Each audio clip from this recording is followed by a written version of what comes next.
Hello and welcome to Game 2 between Miami and Toledo. It is a sunny Saturday afternoon here at McKee Field at Hayden Park. You're watching Love and Honor Live on Chatterbox Sports. I'm Reed Mouse, joined along with Luke West-Poli. And Luke, the RedHawks looking to take Game 2 after falling to 2-12, losing 5-2 yesterday against Toledo. Yeah, it was an interesting one for the RedHawks. It's been the offense that has generated for them all season long, but I thought the pitching was really good yesterday. Outside of a tough inning in the second, they gave up 4 out of those 5 runs in the loss. I thought it was really solid defensively for Miami, but just never really got those bats going when they needed them to. Had the bases loaded a couple of times when they tried to get back into that game and could never plate some runs later on in that contest. They fall here in Game 1, but still 2 more to play, and the nicest day we're going to see here in this series for this Saturday afternoon affair. Yeah, 42 degrees here at first pitch. 1 mile an hour wind going north, but the sun is shining, and that's all you can ask for in early March. So we'll take you through the Rockets, who come in at 7-5, their starting lineups. Batting leadoff and playing shortstop is Jerron Williams. Batting in the 2-hole, playing right field, Garrett Pike. And the 3-hole, Owen Jackson, he's the designated hitter. Mason Sykes, who had a big fly yesterday, had a great day at the plate. He's in the cleanup spot. He's playing first base. Caden Konzak is in left field. He's batting 5th. Brian Fry in the 6th spot. He's playing 2nd. Dante DiCello, the local to Oxford, Ohio. He's playing 3rd base, batting 7th. Trey Wright behind the dish. And anchoring this lineup, Scott Makowitz. And we are ready for first pitch here at McKee Field. Called strike, first pitch, 2-0-1, and Zach Maxey's on the mound for Miami. Luke, what's the book on Zach? Zach Maxey coming off his best start of the season against Siena. Struggled a little bit in his first 2 starts. He's pitched 9 1/3 this year, 12.54 ERA, 10 walks to 14 strikeouts, but he had 11 of them in 5 innings last weekend in the win against Siena. A great bounce back for the former all-conference member last season, Zach Maxey. Maxey, a captain on this team, has Jerron Williams in a 1-2 hole. Maxey works quick out on the bump. Here's the 1-2, chopped foul, just trying to stay alive is Williams. Seeing guys work quickly, saw it a little bit yesterday, a game that took just over 2 hours and 20 minutes. It was a quick one. Imagine it's going to be similar here this afternoon. And Jerron Williams from Archibald, Ohio, singles into left field for the first base runner of the game. So while we have the moment, let's take you through how Miami is aligning defensively. Behind the dish in the battery with Maxey is Tommy Harrison, the freshman, getting the start over David Novak here in Game 2. Over at first base, Parker Lester, Dylan Baker once again at second. On the left side of the infield, Evan Applewick playing third base in the absence of Rylan Zaborowski, who's trying to come back from a concussion. Runner up and moving in Jerron Williams. Tommy Harrison's throw out to second base, not in time. Cooper West is out shortstop for Miami. And in the pasture from left to right, Stephen Krause, Zach McDonald, and Benji Brokmund. So a single for Jerron Williams and a stolen base on the first pitch. And we saw Tommy Harrison give up a lot of stolen bases against Siena last week. Garrett Pike swinging at the off speed. Comes up empty, it's 0-2.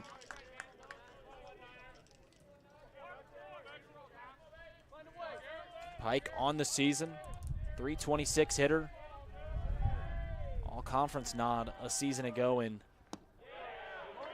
in his history has played well against this RedHawks team. Yep, mentioned the 2 home runs he had last season in March against the RedHawks. Former D1 Player of the Year in the state of Ohio with baseball powerhouse Anthony Wayne in the Toledo area. And Maxey gets a strikeout. Gets Pike to chase on the up and away heater.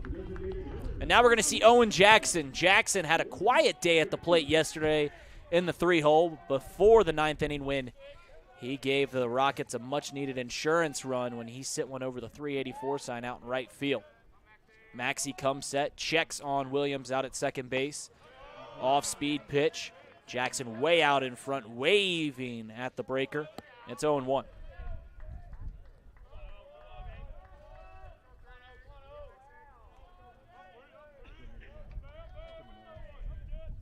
The 0-1 from Maxey. In there for a called strike. 0-2 quickly. Maxey last week against Siena found his groove in the middle point of that game, striking out 6 in a row, I believe. The 0-2. Back-to-back Ks for Maxey after the leadoff base knock. And now the work is not done as Mason Sykes steps up to the plate. And this off-speed really working right now for Zach Maxey. Thought that first at-bat, well, it didn't necessarily go his way result-wise. Wasn't the worst thing in the world, just a ball near the corner that Williams got a poke at and was able to push it into left field, but he's been strong in the 2Ks since. Sykes started out the series 3 for 3. His first at-bat yesterday went about 420 to dead center, and then 2 base knocks after that. But they were able to figure him out in the late innings. The 1-0 to Sykes as he awaits in the right-handed batter's box. Out in front. Got that changeup working early. Here, Maxey does. Maxey comes set, standing tall on the bump. Tries low and away, misses.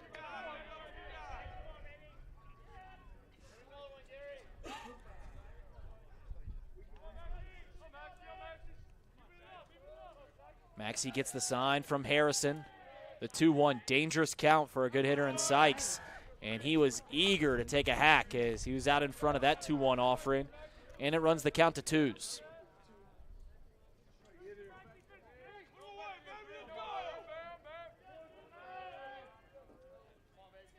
Runner on second. Maxey kicks, steals, and back-to-back-to-back strikeouts after the leadoff man gets to second base. Maxey dances out of trouble here in the top half of the first. The RedHawks looking to get the sticks out here at McKee Field. Stay tuned. You're watching Love and Honor Live.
Bottom of the first inning here at McKee Field at Hayden Park.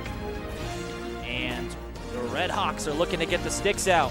Luke, care to take us through Miami's starting lineup? Sure. Evan Applewick going to lead off for the second straight day for the RedHawks. He'll play in third base for Miami. Benji Brokamon in right this afternoon for the RedHawks for the second straight game. He'll be in the 2 holes. Zach McDonald in center. He'll hit third. Parker Lester back in the cleanup spot after a 1-for-3 day yesterday with a walk. Cooper Weiss hits 5th at short. Tommy Harrison behind the plate after DHing yesterday as he will bat 6th. Steven Krause in left hitting 7th. Dom Magliacca making his second appearance of the season for the Hawks. He will DH in the 8 hole. And Dylan Baker will look to rebound from yesterday after an 0-for-2 game. And he will play second base in the second leadoff spot in the 9 hole. On the mound for Toledo, getting his second start of the year, Jack Walker. This is his 4th appearance, second start as I mentioned. An 0-1 record. He's got a 4.91 ERA. Only 7 1/3 innings pitched here on the young season. 10 strikeouts, 7 walks. So Evan Applewick steps up to the plate. And we'll take you through Toledo's defensive alignment momentarily. And if you recall yesterday, Toledo loves the shift. every single batter that comes up to the plate. Righty, lefty, it doesn't matter. They're moving the infield accordingly. The 0-1's in there for a called strike. Jack Walker working the heat through the first 2 pitches to Evan Applewick.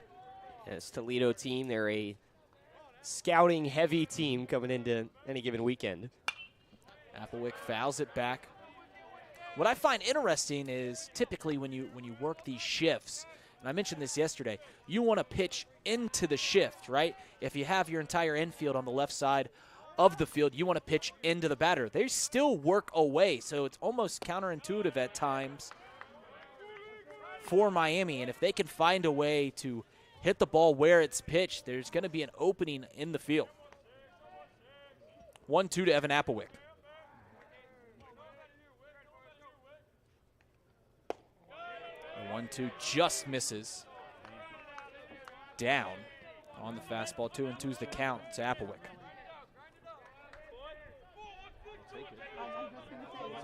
Applewick, the South Dakota native, offers at the 2-2. Much warmer day. It probably feels like the middle of August to Applewick. Said his hometown is not afraid of getting well below 0.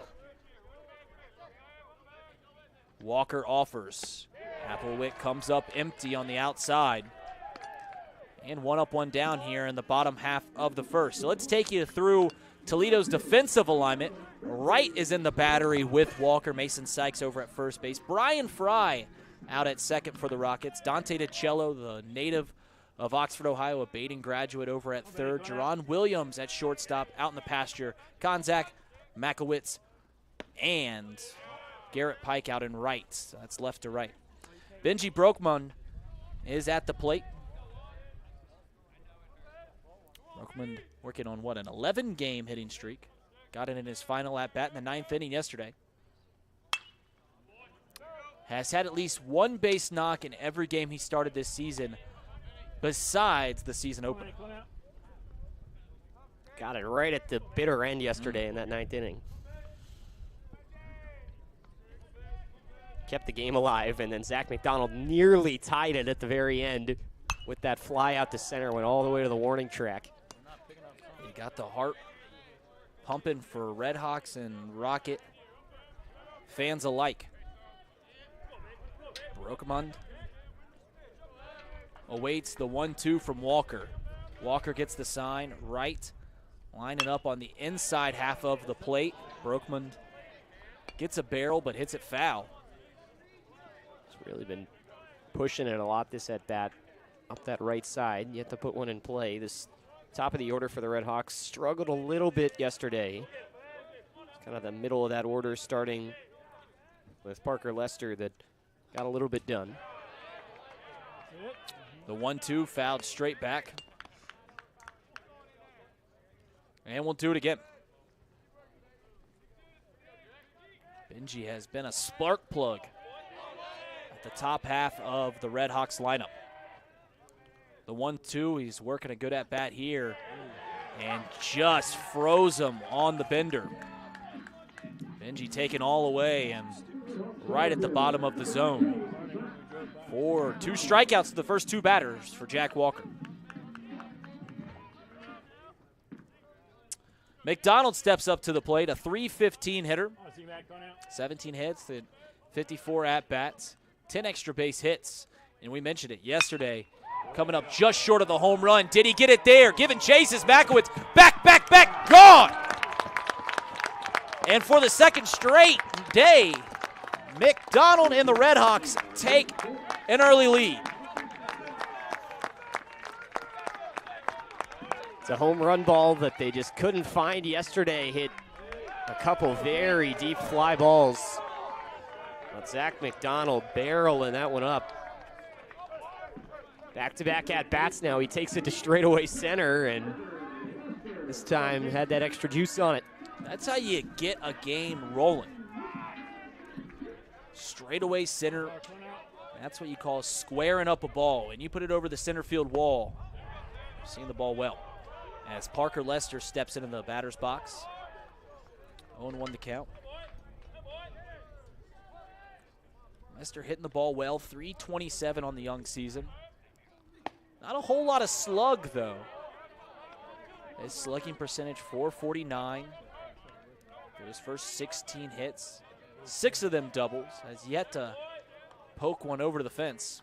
And you see the way that Makowitz is aligning himself out in center field. He's playing, shading to left center. Yeah, it's really interesting, too. Got the chance to watch Lester play over the summer, and he dealt with a lot of rollover early on in the summer. He was working on kind of getting that power to push it out the opposite way, and they're playing him like that right now. Called strike 3. Walker knew it. McDonald knew it. And 3 strikeouts in the bottom half of the first, but that's all negated as Zach McDonald gives the RedHawks a 1-0 lead. Stay tuned. You're watching Love and Honor Live.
Top of the second here, 1-0 our score. Reed Mouse joined along with Luke West, Holy.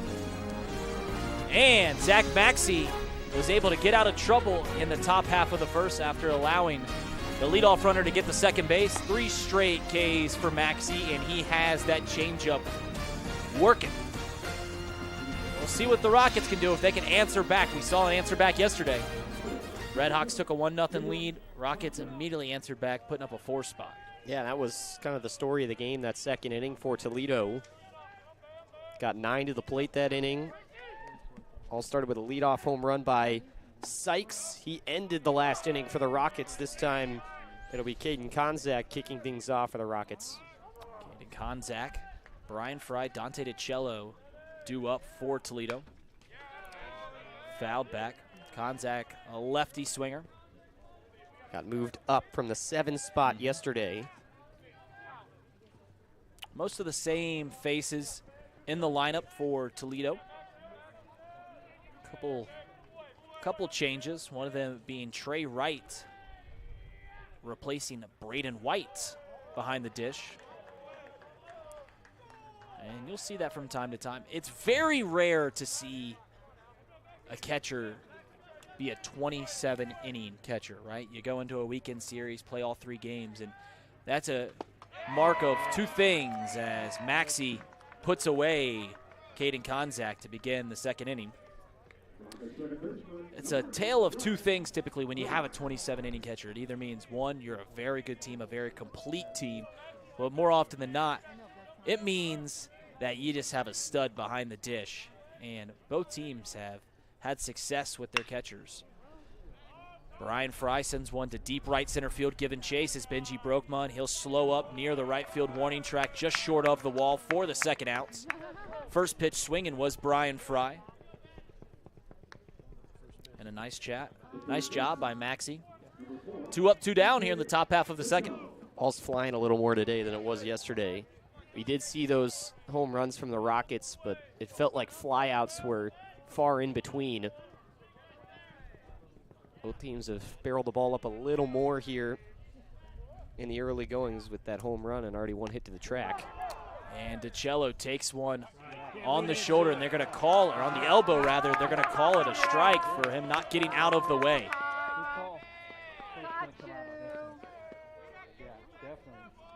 So they're going to say he leaned into the pitch. I'll be honest. I think I agree with the home plate umpire. Yeah, it's a tough one, right? You want to stay in and wear it, but right, got to move out of the way. It's It's a split decision, not too much time to react. And for what it's worth, the TrackMan system here at McKee Field at Hayden Park had it just grazing the strike zone. So a good call by the home plate umpire. I thought maybe he did lean into it, but it was a ball. Nice job seeing that all the way. And Maxey falls behind 2-1.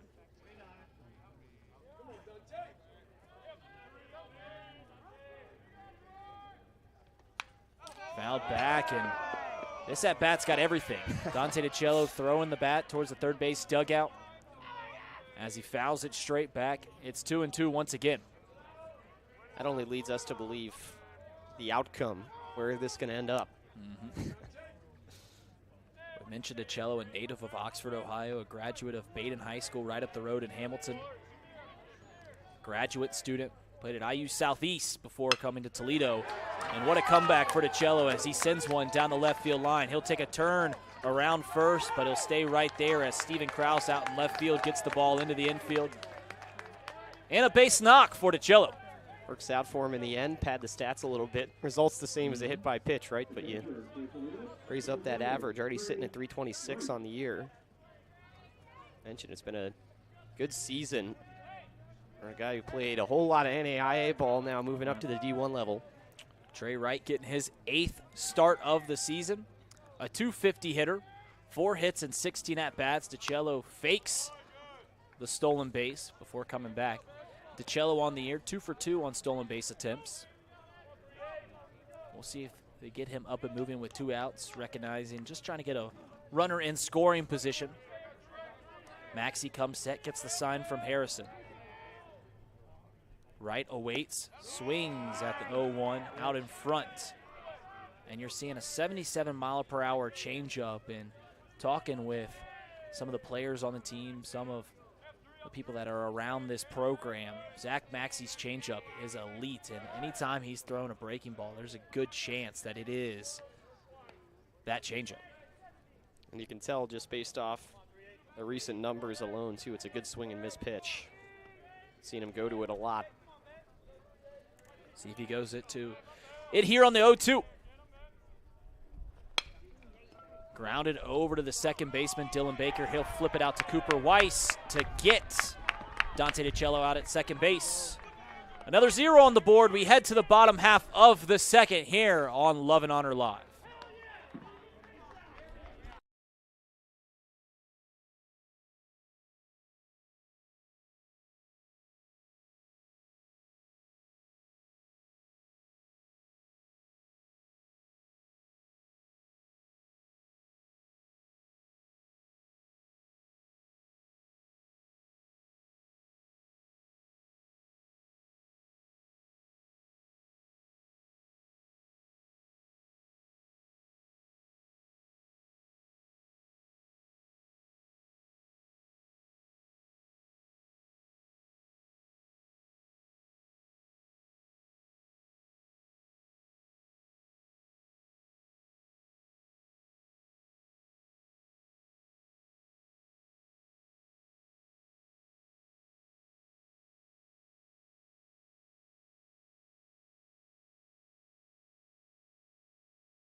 Five, 6, 7 due up for the Miami RedHawks. Cooper Weiss, Tommy Harrison, then Steven Krause. Miami with a 1-0 lead. Reed Mouse along here with Luke West-Poley.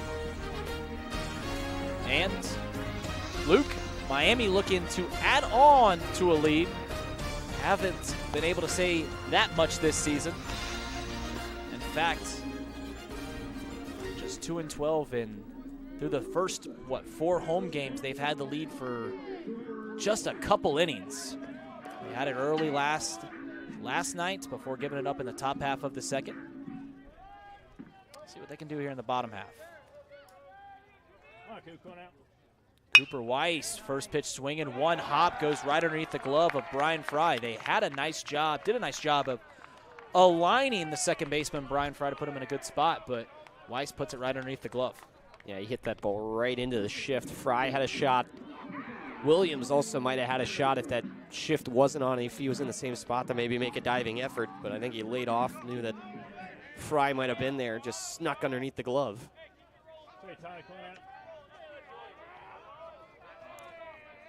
Walker comes set, showing bunt is Tommy Harrison. Didn't have a great day at the plate yesterday. 0 for 4. Getting the start here in game 2 behind the dish. David Novak started for Miami yesterday behind the plate. Harrison puts it on the ground. Dante DiCello gets it off one bounce, throws it over to Sykes, and it was a slow recovery for Walker to get over to third base, and he thought maybe Cooper Weiss would not just advance to second, but keep on running and try to swipe third. But a nice job by Tommy Harrison giving himself up. Yep, job well done. Just go straight up the middle there. Like you said, there was a chance.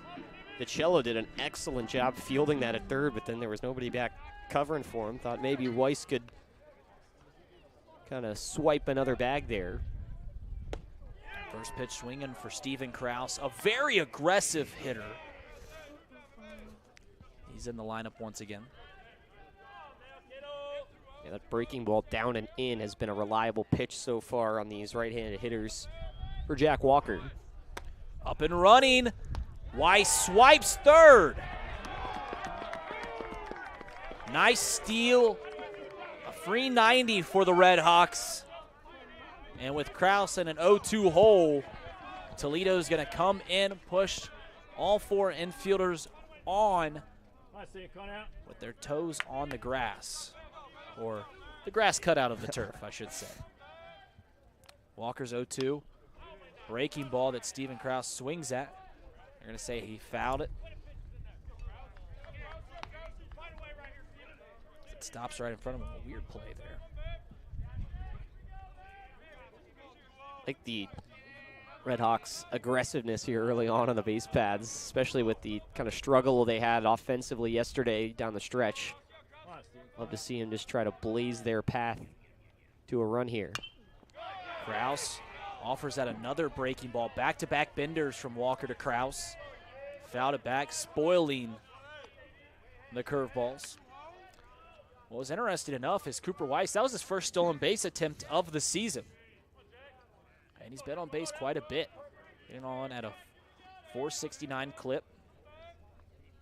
Found an opportunity and took it. The 0-2 from Walker is fouled down the right field line and out of play. Krause bending over the zone and hitting that off the end of his barrel. Spoiling the 0-2s.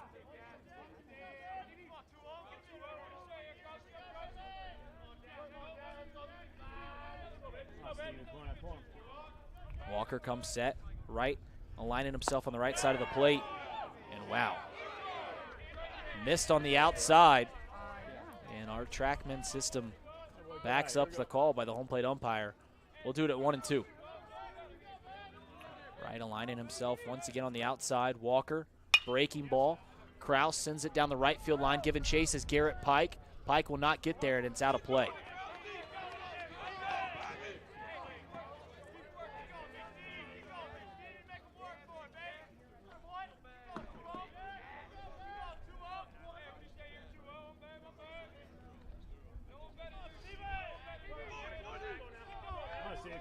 Walker once again getting the sign from right. Here comes the 1-2. Downstairs, Krause doing a nice job of laying off that pitch. Yeah, it's been a couple of tough takes for these 2 balls after falling behind 0-2, but he's done a really nice job knowing when to defend, when to lay off. The 2-2. Fouled. And Wright cannot squeeze the glove on the strikeout. So we'll do it once more. Wright putting together a nice at-bat. Yeah, this is a battle.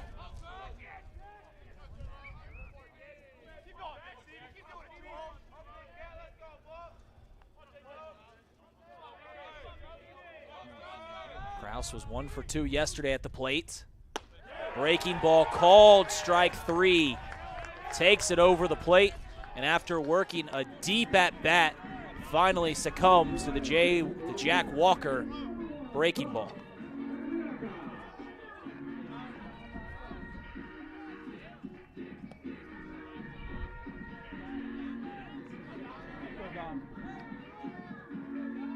So now stepping in, the designated hitter, Thom Magliocca.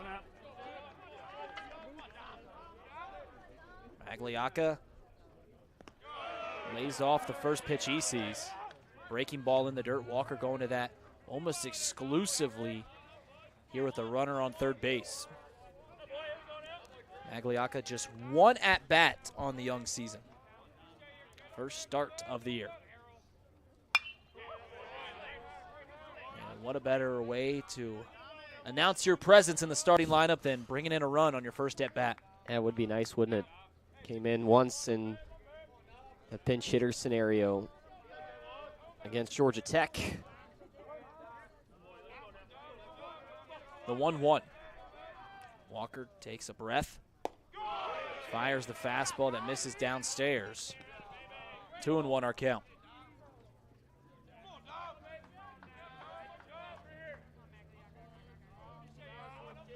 Cooper Weiss 90 feet away, representing the second RedHawks run. And Magliocca enters the starting lineup and singles into right field, clapping his way down to first base. It's 2-0 RedHawks. Yeah, good piece of hitting. These right-handed hitters continue to push that ball. Magliocca just threw that wide gap on the right side of the infield. Miami in business here early on.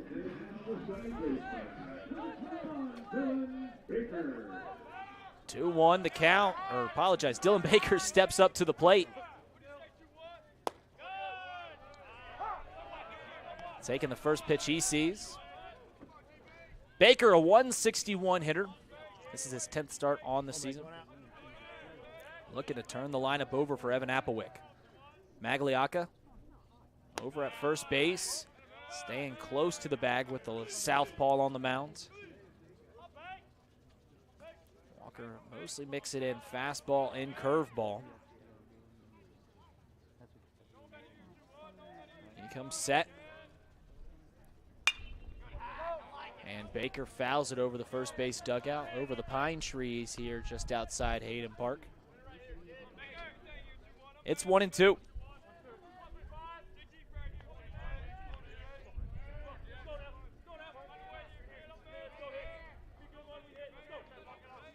Magliocca staying put. Fastball misses inside. We'll run it to 2-2. Both Jerron Williams and Brian Fry started jogging off the field as if that was going to be strike three. We go at least one pitch further in this half inning.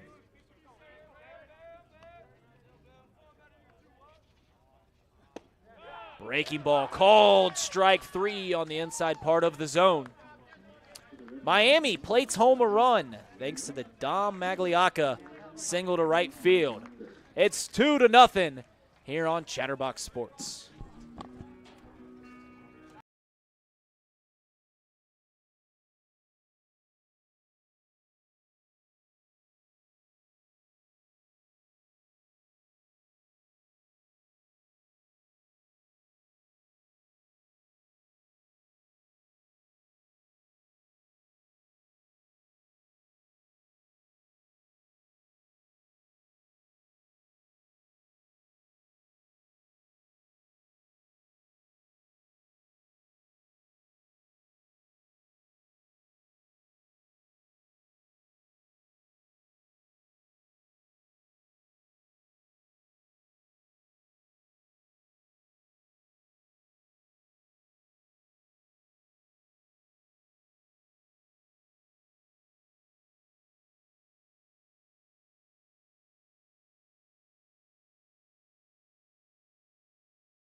Top of the third inning here in Game 2 of the MAC Conference opening weekend.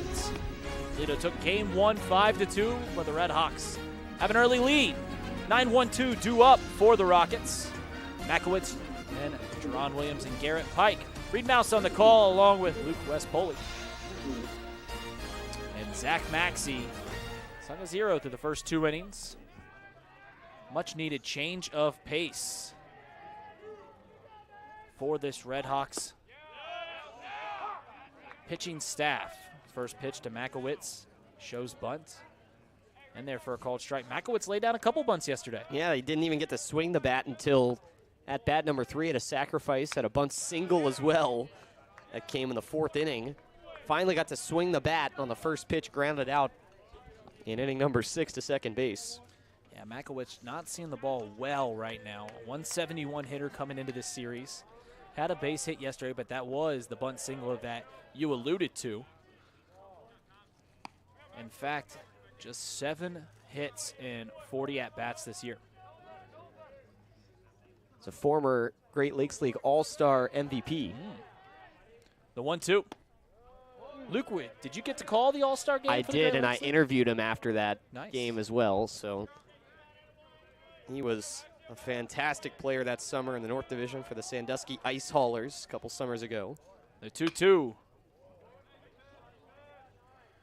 Sandusky that year, the Great Lakes League, it hovers around a 40-game schedule. There are teams that have been popping in and popping out depending on COVID and scenarios like that. But they went on a streak where they won 26 out of 27 games in about a 40-game season. And he was their top guy at the plate. So looking to find that same success here in the school ball season. 2-2 as Makowitz is putting a long at-bat together here in the bottom half of the order. Takes the 2-2 in the dirt. And don't let me forget to quiz you about the Sandusky Ice Haulers. Okay. The 3-2. Fouled again. Makowitz just spoiling every pitch that Maxey has given him. And this at bat refusing to go down, at least without a fight.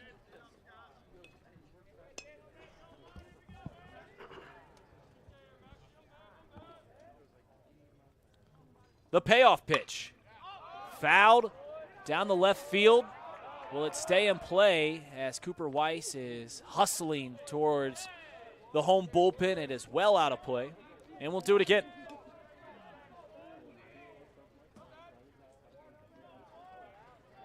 So back to the top half of the order after Makowitz.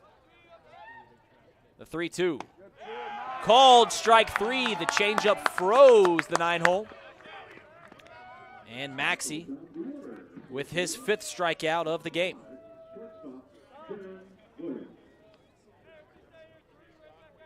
So back to Jerron Williams. So I guess the question I was going to ask you, Luke, is do you have any idea why they are called the Ice Haulers? As this is chopped over to Evan Applewick, 1 hop, fields it cleanly, throws it over to Parker Lester for the 2nd out. Oh, I'm kicking myself right now because I remember at that All-Star game, I was told why.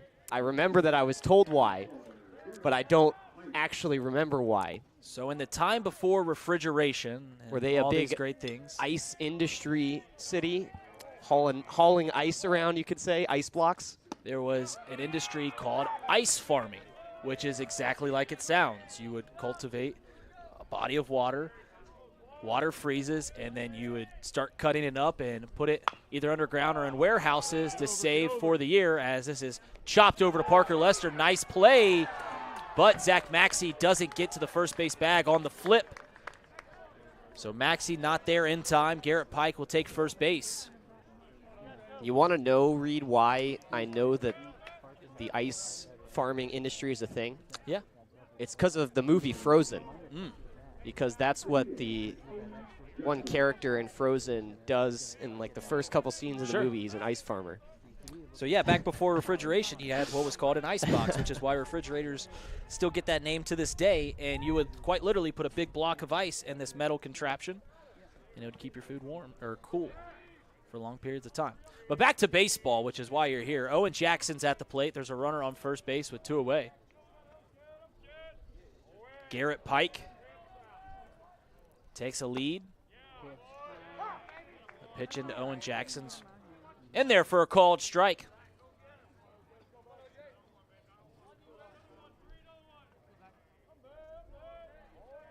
Oh, 1. Pike taking another modest lead. Jackson freezes, but it misses. Bringing it to 1-1. Owen Jackson on the season, a .340 hitter.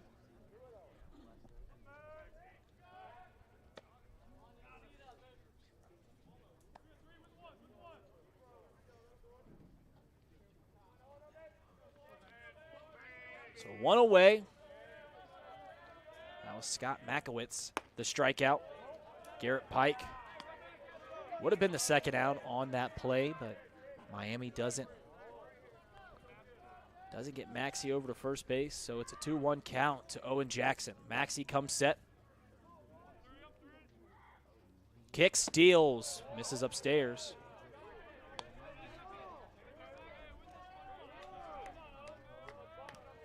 Sorry for the confusion. It's back to 2 outs. We're getting misinformation all over the place. Checked our scorecard. Completely, the scorecard, I don't know what was going on. It was the ice fishing that threw us off. The 3-1 swing. Owen Jackson takes a healthy hack, comes up empty, running it full, and with a full count and 2 away, Garrett Pike will be up and moving. We'll see if Maxey even checks on Garrett Pike, and it doesn't look like that will be the case as Parker Lester is going to retreat behind the first base bag. So Pike's up and moving. The 3-2 misses, low and in. And all of Miami comes jogging off the field as they thought it was strike 3. So now the Rockets are threatening. Runner on first, runner on second, 2 away. And the big bat of Mason Sykes steps into the batter's box. Zach Maxey's looked somewhat comfortable pitching with runners on base, but this is a tough guy to throw to. Sykes with 7 RBIs on the year. Fouls the first pitch he sees.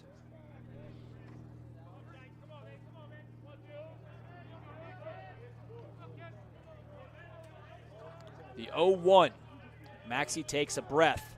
Gets the sign, double checks on the runner of Garrett Pike out at second, then delivers a swinging strike to Mason Sykes. 0-2, 2 on, 2 away here in the top half of the third. Chopped, foul. We'll do it again.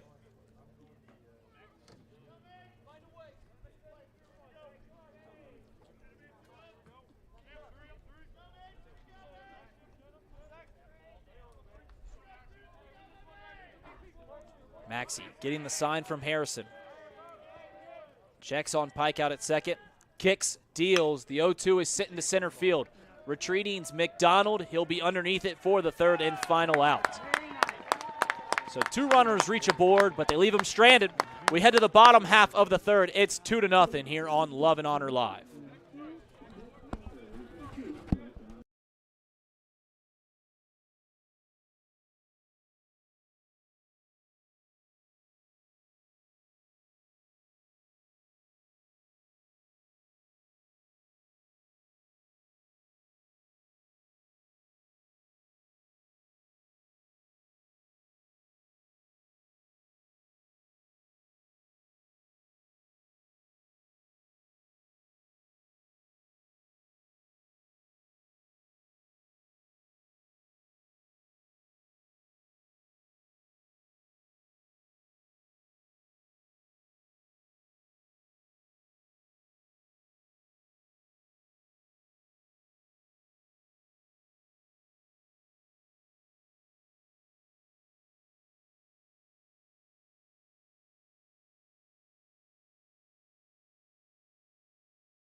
To the top of the order here in the bottom half of the third. Evan Applewick, Benji Brokmund, and Zach McDonald. Jack Walker out again for the Rockets. It's 2-0 here on Love and Honor Live.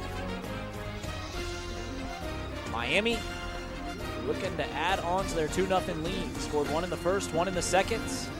See if they can hang another 1 up there. It's looking like binary code up on the scoreboard at this moment in time. So Evan Applewick struck out swinging his first time around. As he hacks at the 0-0 offering, comes up empty. Chasing on the pitch out of the zone.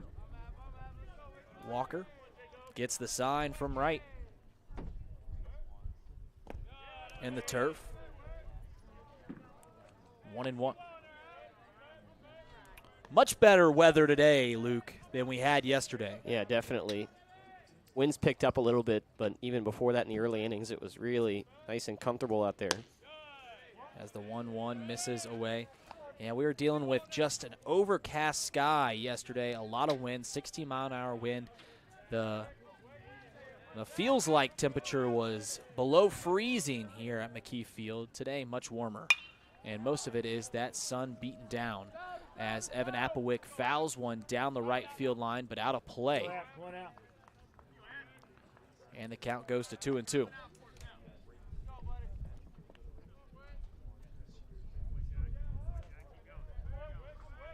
Oh, wait, come on out.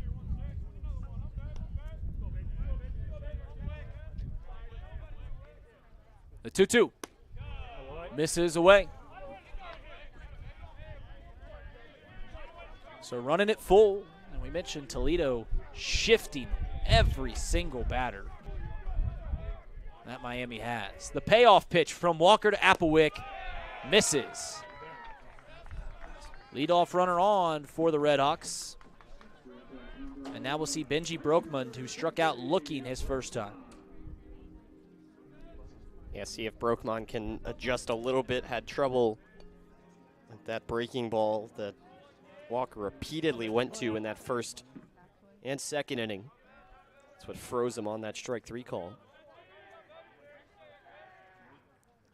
Benji, first pitch swinging, sends it down the right field line. Garrett Pike giving chase. He'll glove it right at the warning track and right field. Benji Brokman, first pitch swinging, gets a lot of it, but not enough. And one is away for Zach McDonald, and we all know what he did last time. Yeah, McDonald was the one to hop all over Walker. We've seen a lot of these right-handed hitters, Brokman being just another one that have been pushing down that right field line foul. They've struggled to get that ball in play. Brokman right there was probably the closest, just got a little too underneath it. I still think that ball was probably 5 feet foul, but left it in play. McDonald, first pitch swinging, finds himself in an 0-1 hole. Offers at the changeup that runs away from McDonald. And he finds himself in an 0-2. Let's see if Applewick gets up and moving here with 2 strikes and 1 away from McDonald. Good morning, good afternoon, good night, as Jack Walker wins the second battle between him and Zach McDonald.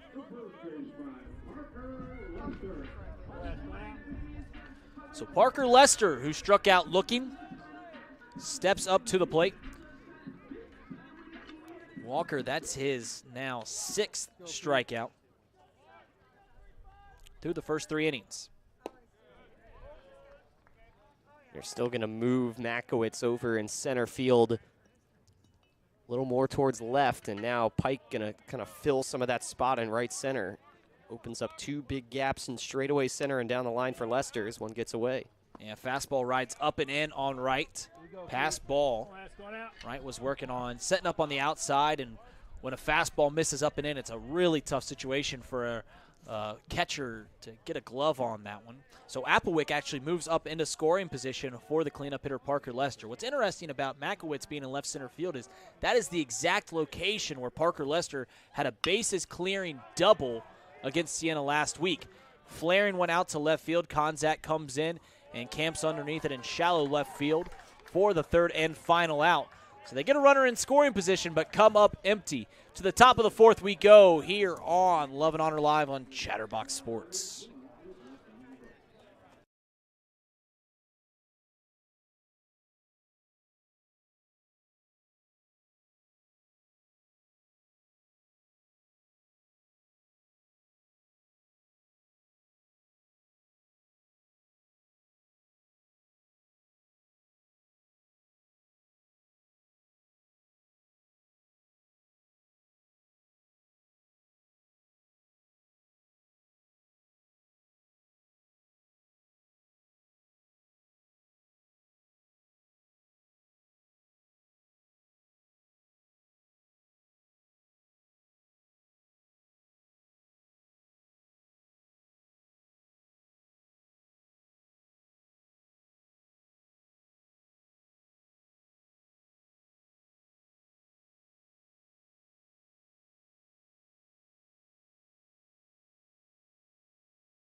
Through the first 3, Miami has a 2-0 lead at McKee Field at Hayden Park.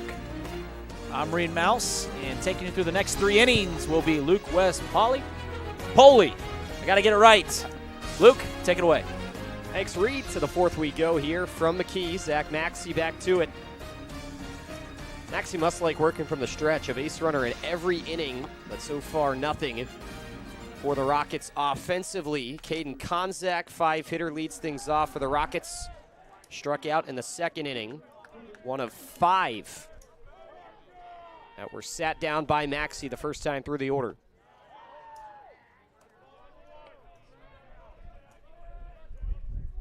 Two 2-0 game led by Miami. Had the solo home run in the first from Zach McDonald.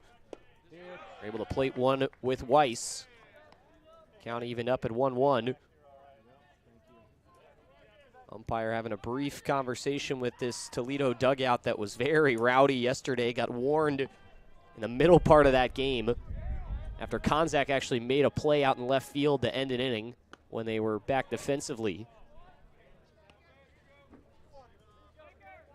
Very chippy this Rockets team is. And, you know, different teams have different identities, and the Rockets lean into that one.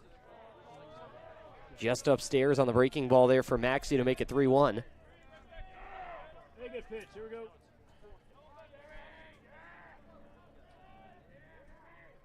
Maxey winds and fires. This one's barreled out into right field. Racing back, Brennaman. He's not going to get there in the gap. This one pops up and over the wall off the bounce.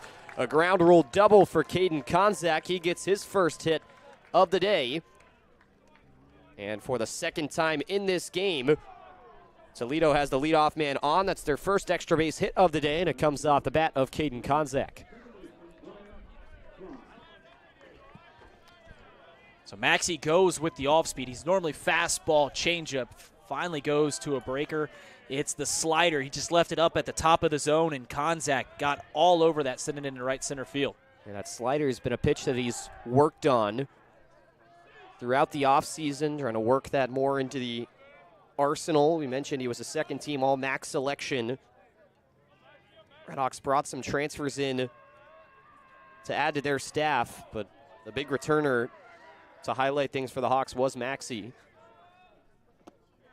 Big wave and a miss there from Brian Fry. Flew out to right his first time up.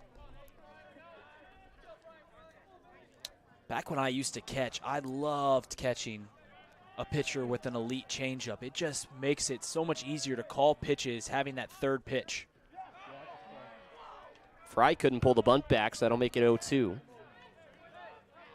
And the good thing about when you have an elite changeup when you're calling pitches behind the dish is it works against both lefties and righties, right? Especially when it drops. You don't have to worry about it coming into a left-handed barrel or working away from a right-handed hitter. Maxey tried to go low again. This time, Fry won't go fishing. Toledo's had a runner in scoring position twice, once in the first, once in the 3rd, but yet to plate a run off it. Maxey gets a swing and a miss. Strikeout number 6 on the day for the Miami junior. And again, you allow a base runner and get right back to it. Zach Maxey continues to roll on the rebound. Dante DiCello now standing in. He's 1 for 1 on the day. Had a single in inning number 2. Look at the way that DiCello puts his feet basically right at the edge of the batter's box. He's sitting right on top of the plate. You saw him almost lean into that pitch his first time around, and we'll see if Maxey decides to go in on his hands.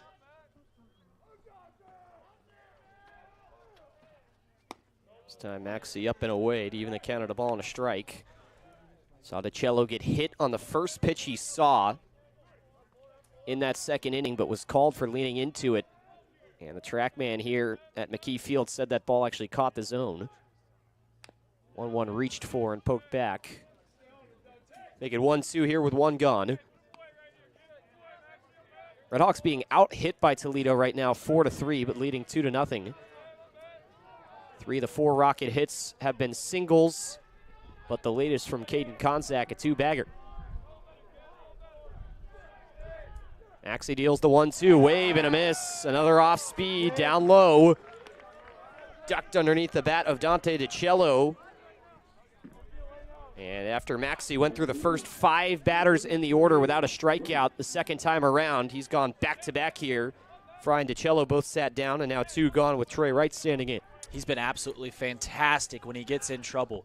Back in the first inning and this inning, leadoff base runner gets to second, striking out back-to-back guys. Work's not done here in the top half of the 4th, but you can see the light through the trees if they can get down Trey Wright. Right down 0-1. Lefty-righty matchup here for Wright, who was inserted into the lineup behind the plate today. Takes a cut and a miss, and another one down low.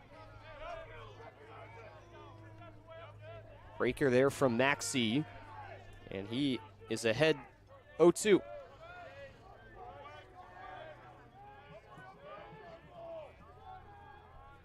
The pitch outside, Wright won't bite. Second time this game, Wright coming up with 2 outs, grounded into a fielder's choice to end the second inning. Toledo could definitely use one in the outfield here to get their first run of the game. 1-2, a bouncer. Good stop there by Harrison. Yeah, it's a wasted pitch right there. I feel like Wright was going to be overly eager at the plate. Just got back 1 ball, trying to make a nice swing, and you bounce it in front. Didn't even make him think about it. Now the 2-2, and that rides up high. And just like that, some discipline from Wright at the plate runs the count full. I think you have to go breaking ball here on the 3-2, 2 away. I think Wright's going to be chasing. Lifted up, left side, tracking into the shallow outfield. Weiss shielding his eyes from the sun. He will back into the grass and make the catch to put the top of the 4th to bed. RedHawks retire the side. Another leadoff base runner that gets into scoring position. And somehow, some way, Zach Maxey worms out of it without a run to the resume. Through 3.5 here from McKee Field. RedHawks still on top by 2.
Bottom of the 4th here from McKee. Luke Westpoli, Reed Mouse alongside. RedHawks leading 2-0. Some stellar work from Zach Maxey in the top of the inning to get out of small jam. After giving up a leadoff double to Caden Konzak, he got no further. And the shutout remains alive for the junior pitcher for the Hawks. Might be back to the plate. Offense has produced enough right now to put the RedHawks in the lead, but slightly stagnant over the last inning. First pitch way wide from Jack Walker, who's back out onto the mound for inning number 4 of work. Backstop takes it right back to him. Yeah, Miami has a chance to really put their foot on the gas if they can apply a little bit of pressure on Toledo here in the bottom half of the 4th. Cooper Weiss at the plate, and he drives one. This one sinking into the gap in left center. Konzak going back, and he'll make the catch. Just short of the warning track. Just got a little in on him there on the bat. And Cooper Weiss is retired for out number 1 in the inning, as that'll bring up Tommy Harrison. Laid down a sac bunt his first time to the plate. Yeah, he had a good pitch to hit, just Cooper didn't get it on his barrel. Not enough. hit speed on that, and it just sunk out in left center field. Dropping ball there, found its way into the zone. Harrison was getting ready to turn into it like it was going to hit him on the shoulder. Instead, that one ends up in there for strike one. Another one this time, and misses upstairs. Harrison behind the plate. He DH'd yesterday. Was 0 for 4. This could be at bat number 1 here if he finishes swinging. Breaker catches the outside corner for strike 2. Another lefty on the mound here this afternoon in Jack Walker for UT. Second straight day that they've started a lefty after Noah Johnson got the nod yesterday. Skipped in on the 1-2. Yeah, Harrison's a guy who Coach Danny Hayden really believes in. I mentioned this at the top of the broadcast yesterday. He thinks Harrison's going to find his stick throughout this year. Rung up there for strike 3 as Harrison gets sat down. Strikeout number 7 now for Jack Walker, who's making his way through the order for the second time. Saw a lot of strikeouts yesterday on both sides. Toledo staff had 12, Miami staff had 16. That trend has certainly continued into day 2 of this series. Steven Krause now the batter for the RedHawks. They'll shift on him to bring 3 in the left side of the infield. Krause puts it the other way, but it's into the parking lot.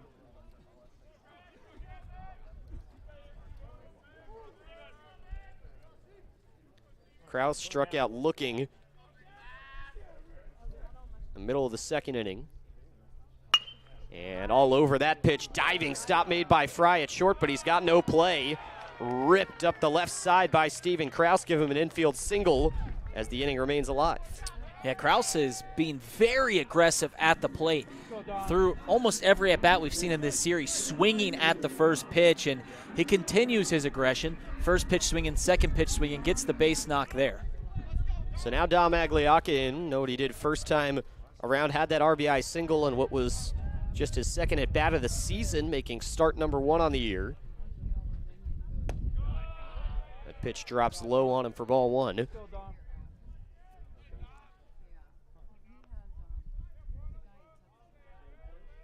Agliaca played in only 16 games last season, but pretty solid year, 294 hitter. On the inside corner, called strike 1. And a home run against Bowling Green, and an OPS up near 900. Finally cracks the lineup here in conference game number 2. It's safe to say he's already proved his worth, but he's out for more now. The Red Hawk team looks to add to this lead with a little 2-out rally. He's down 1-2. We'll see if he can do it. Just extending this at bat, not going down without a fight. 1-2 pitch, and he fights it off. Whoa, ripped into the Toledo dugout. And someone for the Rockets there came off the front row. Rockets hollering and screaming. I think everyone's okay down there. He took that all square in the face. Took it like a champ. He's right back up to the front row again. The 1-2 gets away. Maybe a chance, but the throw is going to be rolled up from the pitcher's mound. Right, maybe a little over antsy there to try and make a highlight reel play as Krause moves over to second. Still can't believe he popped right on up. Whoever took in a the quick, dugout. yeah, Right. took a quick lap around the dugout and just jumped right up. Game carries on. 2-2 count here to Magliocca. Runner goes. Breaking ball up high. It misses, and that's going to allow Krause to be in there easily to third. So some more decisions to be made for Danny Hayden on the base pads, and another stolen third base. Second time we've seen that in this game for the RedHawks as Krause moves to third, and the count is now full here to Magliocca. RedHawks very aggressive stealing that third bag. A lot of teams like to do that. Some teams think it's easier. RedHawks appearing. Called strike 3 there on Magliocca. Tossed the bat aside, but Walker gets out of the jam. A little bit of discomfort there with a man on the base paths, wiped away with his second strikeout of the inning, and UT escapes unscathed here in inning number 4. To the 5th we go. RedHawks still lead 2-0 on Love and Honor Live.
Fifth inning here from McKee Field. Zach Maxey back out and working as the RedHawks clinging on to a 2-0 lead. Got close with a 2-out rally. Steven Krause extended the inning with a single.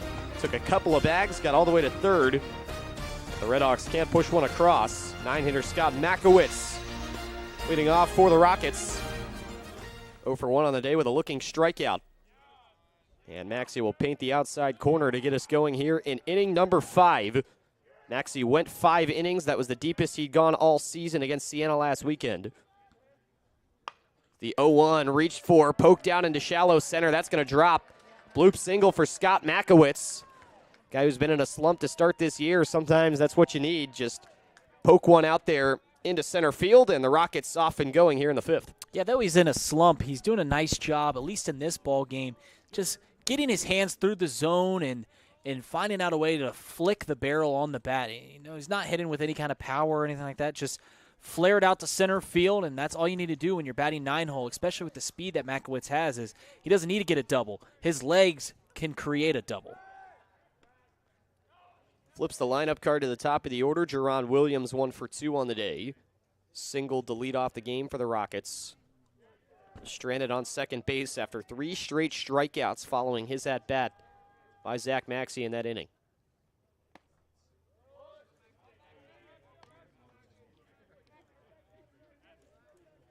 Maxey has allowed a hit in now each of the first 5 innings, but has stranded so far 5 Rockets on the base paths. Fastball hit in the air right field. Brokemon coming over towards the line, now floating back on it and backpedaling to make the catch for out number 1.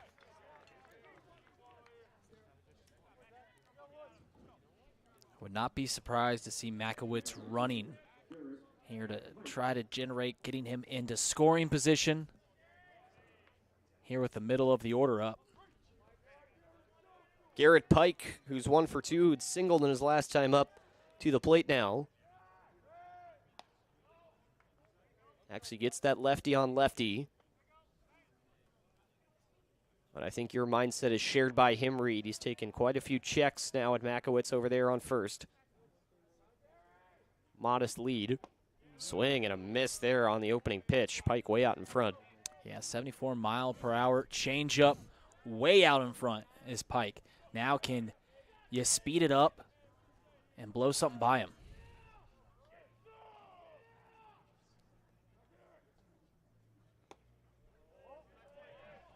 Outside for Maxey, ball on a strike. Back-to-back changeups to begin this at-bat. Interesting take, and you know when a righty's facing a lefty and you've got that elite changeup, you throw it more because it kind of tails away from him. Get another check.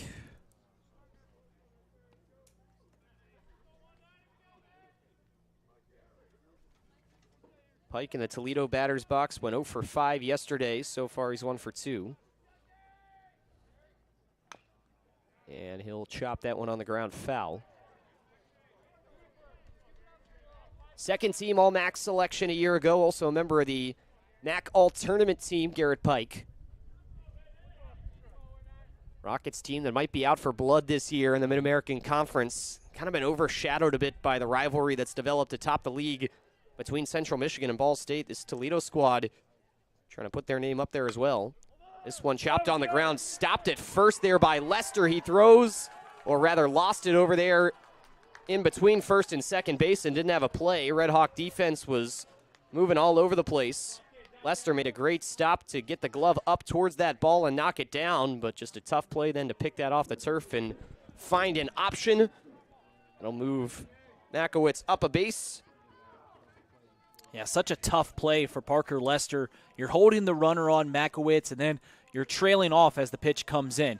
And you get a one-hopper right at you, stung pretty well. Your only play when you're moving away from the base is the second base. Maxey doesn't have enough time to retreat over to first. So when Lester doesn't field it cleanly, it's all for naught. I mean, the play's over at that point. You're just scooping it up and making sure that Makowitz doesn't get the third. Owen Jackson at the plate with first and second and one out. Hey, good pitch. Just missing there on the pitch from Maxey. Another scenario, he's got a couple of base runners to deal with here.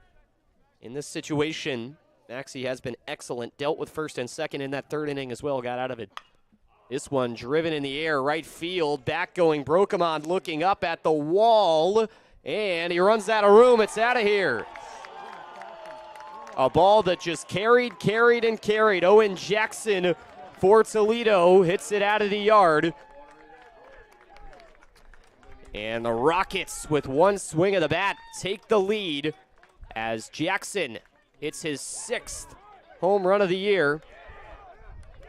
And it's wiped away, this lead for the RedHawks. 3-2, Toledo. Yeah.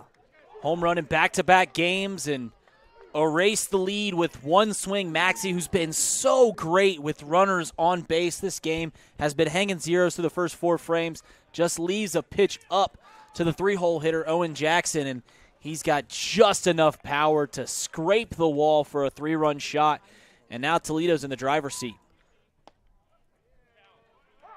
First pitch strike on Mason Sykes. Another guy who hit one over the wall in this series, did so yesterday. The first ball hit out by either team, and a breaking ball. This one's laced into left field. That's going to drop and get into the corner. Turn around first from Sykes. And the relay throw is going to be cut off by Weiss. A 2-bagger with 1 out for Mason Sykes. And Toledo rocketing into the lead and off and going here in the 5th. Another runner in scoring position now for Zach Maxey to deal with down a run. This is so tough for a pitcher at truly any level. We're not talking just Division I baseball. We're talking high school and the pros, to where after you give up a home run, such a gut shot in the 3-run blast from Owen Jackson, to come back, streamline your focus on the next batter, and he just leaves a pitch up to Mason Sykes, who admittedly is seeing the ball very well this series, and Sykes sends it down the left field line, never thinks twice about turning it to 2. And once again, the Rockets are threatening. Now Maxey has to streamline it, right? Going right after Caden Konzak, who got the better of him last time up. Can you get the strikeout? Can you get out number 2 here to get the RedHawks back in the dugout?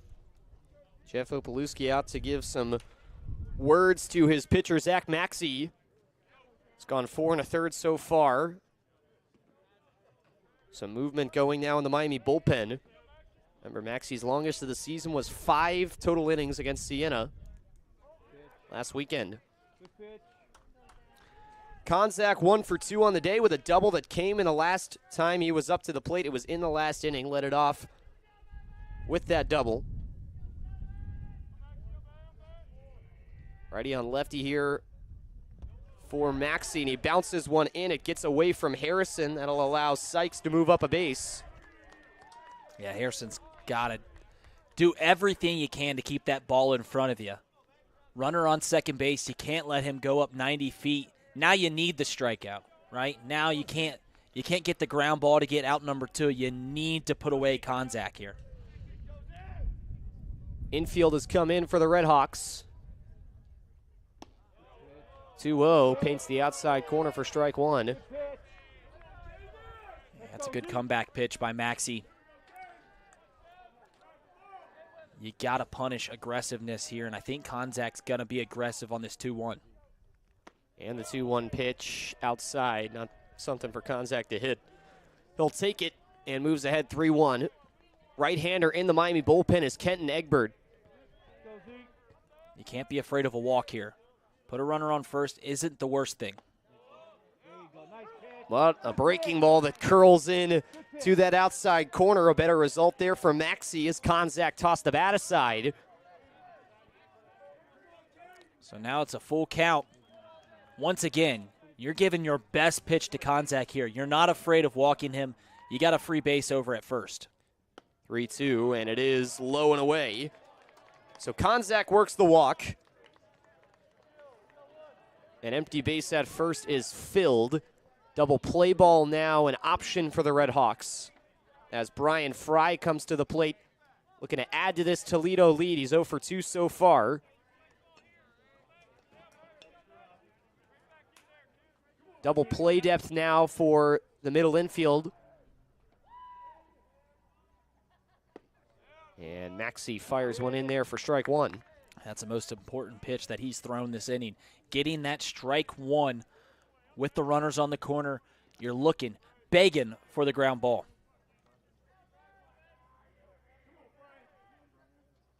Swing and a miss from Fry. Off speed down and in. He got a small piece of it, but he falls down 0-2.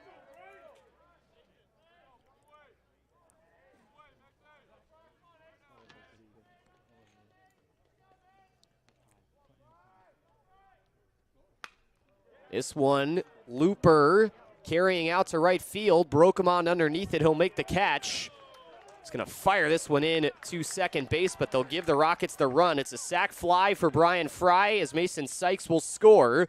And the Rockets double their lead. It's now 4-2 with all their runs coming here in the top of the fifth. Yeah, nice job by Brian Fry, just doing exactly what you're taught. You know, when you go over situations before game and pregame, when you talk to your hitting coach about just creating productive at-bats, less than 2 outs, runner on third, doing anything you can to get the runner in. Brian Fry poking this out to right field. Nice job by Benji Brokman, not trying to get the play at the plate, throwing it to second, split the runners, and Toledo just added on to their lead.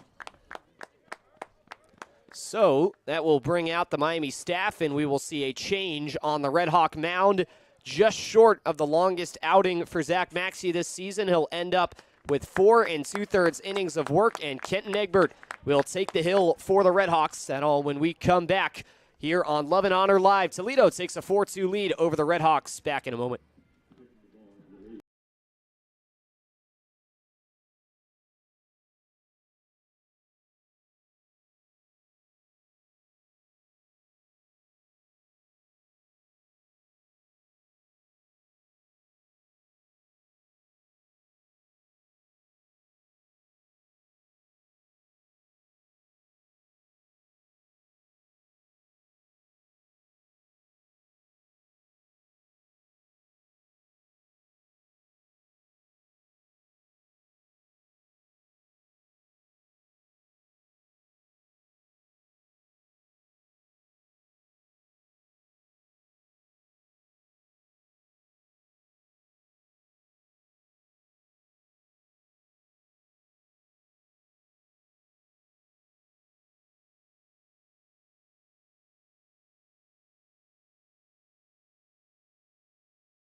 Ken Egbert takes the mound for Miami, trailing Toledo 4-2. A good day otherwise turns sour at the end for Zach Maxey, who's pulled after 4 2/3. 8 hits, 4 runs given up by Maxey. And on the hook right now for the man on first base. 1 walk, 7 strikeouts for the Red Hawks starter. He was dealing through 4 innings, Reed. Just seemed like he kind of ran out of gas towards the end. Toledo really figured things out here this third time through the order. Yeah, it was just 2 batters.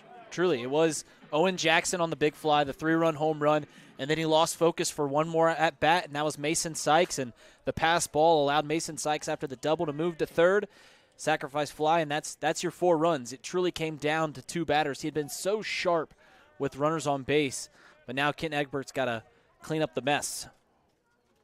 Hagberg, who's been one of the more reliable guys out of the pen for Miami over the last 2 seasons. Delayed jump there as the throw down to second is going to be in time. Konzak thrown out by Harrison behind the plate. And it took just 1 pitch for Ken Egbert to get out of the inning as Konzak is thrown out, and that will close things out for the Rockets here in the top of the 5th. A good inning, though, for Toledo on the road as they take the lead and double up the RedHawks. Now out in front 4-2. Miami looking for an answer in the bottom of the 5th when we come back on Love and Honor Live.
Jack Walker retakes the hill for Toledo. He's got a lead to work with now. Rockets up 4-2 off a 4-run inning in the top of the 5th. Miami looking for an answer. It's the 9-1-2 due up for the RedHawks. Dylan Baker looking to start Miami off here. 0 for 1 on the day with a looking strikeout. It's the favorable lefty on righty as Toledo finally able to get that first run and then added on 3 more. It's a Rockets team that had a hit in every inning, but left guys on base in every inning. It was a bend but don't break defense for Miami and Zach Maxey. Finally, things didn't go their way in the 5th. Yeah, I'm starting to get deja vu from yesterday's game. Miami takes the lead, and Toledo gets the big 4-run inning. Came a little bit later today. We'll see how Miami answers back in the bottom half of the 5th here, trying to get Jack Walker out of the game. Called strike atop the zone there to make it 2-1 to Dylan Baker. JUCO transfer for the RedHawks back in the 9 spot for the 2nd straight day. He was 0 for 2 yesterday. Hits a bouncer over to third. DiCello has to wait on it, fires a seed over to first, and he beats Baker by a long shot for out number 1. I like what Dylan Baker saw, too. I think I saw the exact same thing. It looked as though Mason Sykes might have taken his foot off the bag before receiving the ball. Dylan Baker kind of hopped around on first base like, wait, did he pull it off? But first base umpire already called him out. But I had the same idea there. So that brings it to the top of the lineup for Miami. Evan Applewick walked his last time up. Toledo's got 3 guys on the left side of the infield for him, pull side. And now it's important for Miami to work long at bats. You got a pitcher working in the 5th inning. He's thrown a lot of pitches. Just put nice quality at bats at the plate. Make Jack Walker work. Foul off any 2-strike pitches he has. And just work the pitcher. Walker came into the inning with 73 pitches thrown through 4 innings. And after falling behind now for the 2nd straight at bat, time is called. And we'll get a meeting on the mound. So while we have this moment and they're talking to Walker out there, we invite you, if you're watching the stream, please subscribe to our channel. Like the stream. It helps us grow, helps us get seen by more eyeballs on YouTube. So please look around our channel if you're into the sports. We have a lot of good content coming out of Chatterbox Sports. So please like and subscribe. All the Miami baseball, softball home games. This will be their home this season. Miami softball on the road next couple weeks. They're at Western Kentucky for a non-conference 3-game set, starting with a doubleheader today, playing as we speak in game number 1, trailing 6-2 in that one. So now Evan Applewick, 2-1 count. You saw the strike. Be aggressive here. Nothing to swing at there for him, unfortunately, but now he's out way ahead at 3-1. Applewick has a very nice eye at the top half of this order.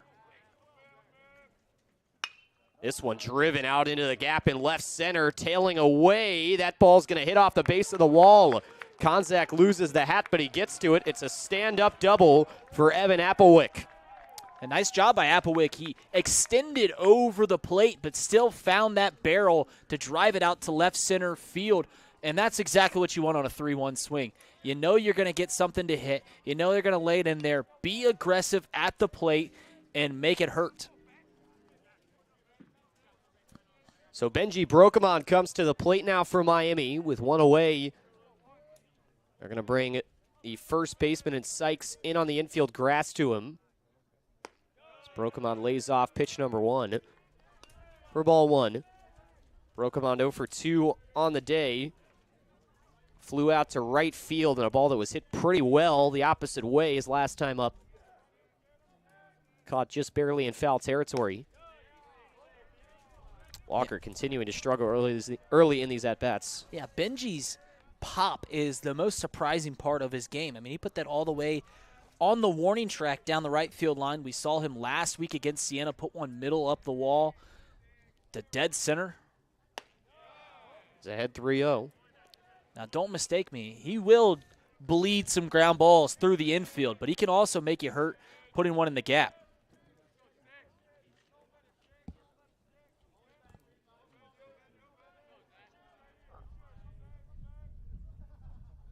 Red light there for Brokamon. Called strike 1.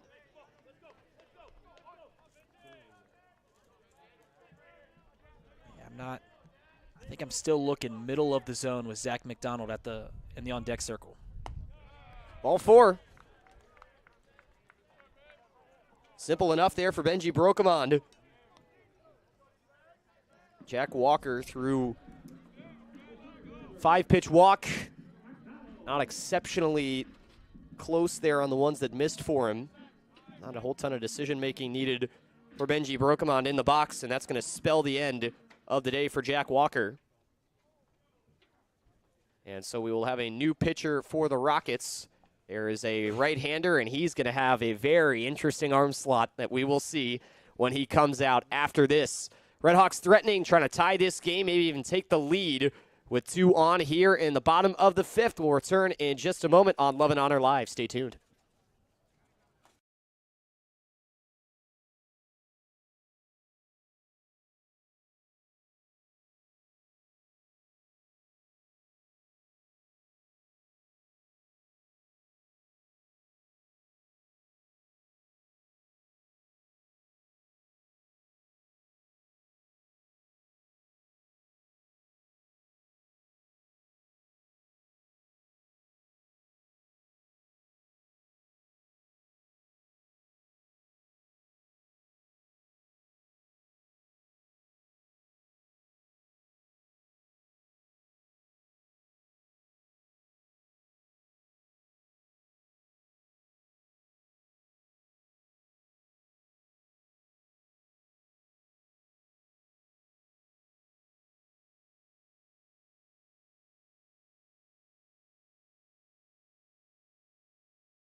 Cal Makinich on the mound for Toledo. He will take over in relief of starter Jack Walker, who goes 4 1/3.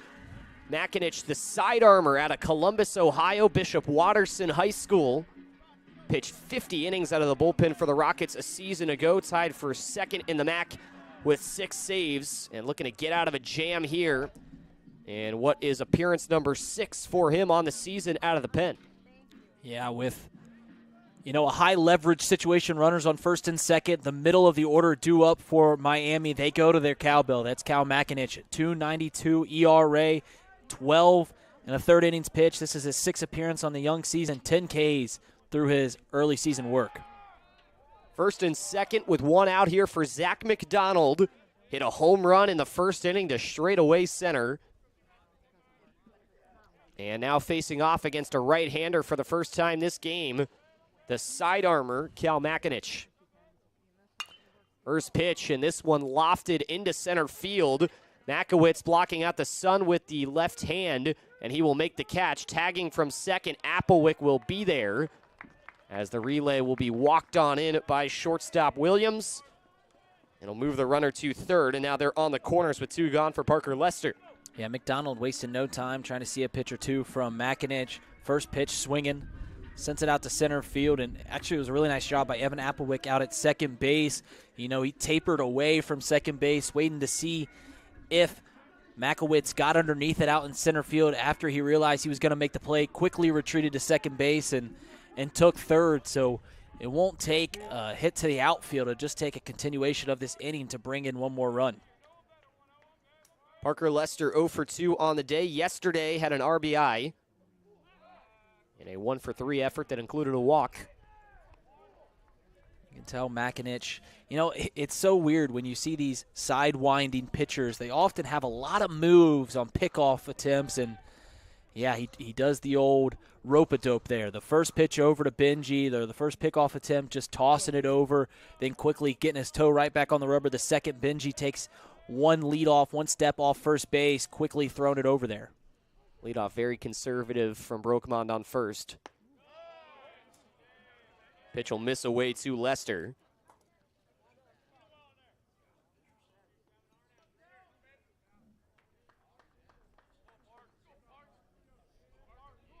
Nine RBIs on the season for Lester, the sophomore, to Calhoun, Georgia.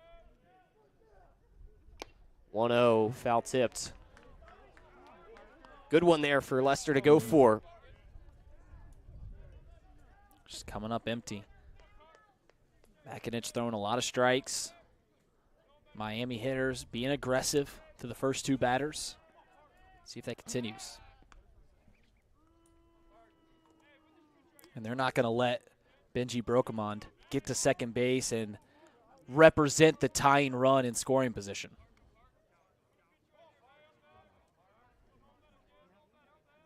1-1 to Lester. Runner on the move.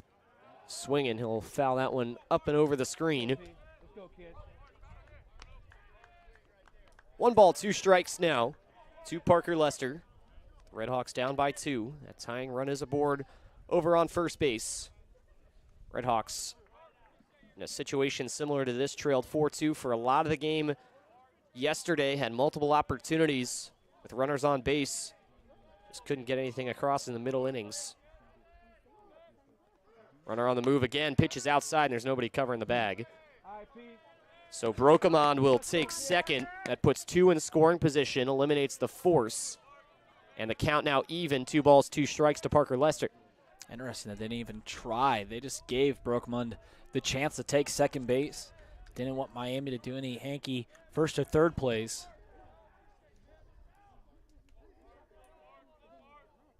Two-two pitch. Swing and a miss. Trusting in their pitcher, and Cal Makinich gets out of the jam. The sidewinder hangs a 0 in the bottom of the 5th, and Toledo, with 2 in scoring position, will strand them and retain a 4-2 lead. Rockets building some momentum. To the 6th we go from McKee Field on Love and Honor Live.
It only took 1 pitch for Kenton Egbert to get out of the last inning. We'll have a little more work to do here with Toledo carrying the momentum into the 6th. 4-2 Rockets after trailing 2-0 following the first 2 innings. A 4 spot in the 5th. Required Kenton Egbert to come in and shut the door for Miami. Rockets worm out of the jam as they go to the bullpen for the first time with Cal Makinich, and they retain that 2-run lead. Egbert paints the black on the first pitch. To the leadoff man for the Rockets, Dante DiCello, who saw 1 pitch in the last inning before Caden Konzak was wiped off the base paths. Yeah, Egbert pounding the zone here to Dante DiCello. He's been very sharp his last 2 times out. After a shaky first 2 appearances against Indiana and North Alabama, he's now thrown 5 innings pitched and only given up 1 earned run in his last 2 appearances. That one fouled up the right side and into the grassy hill in right field.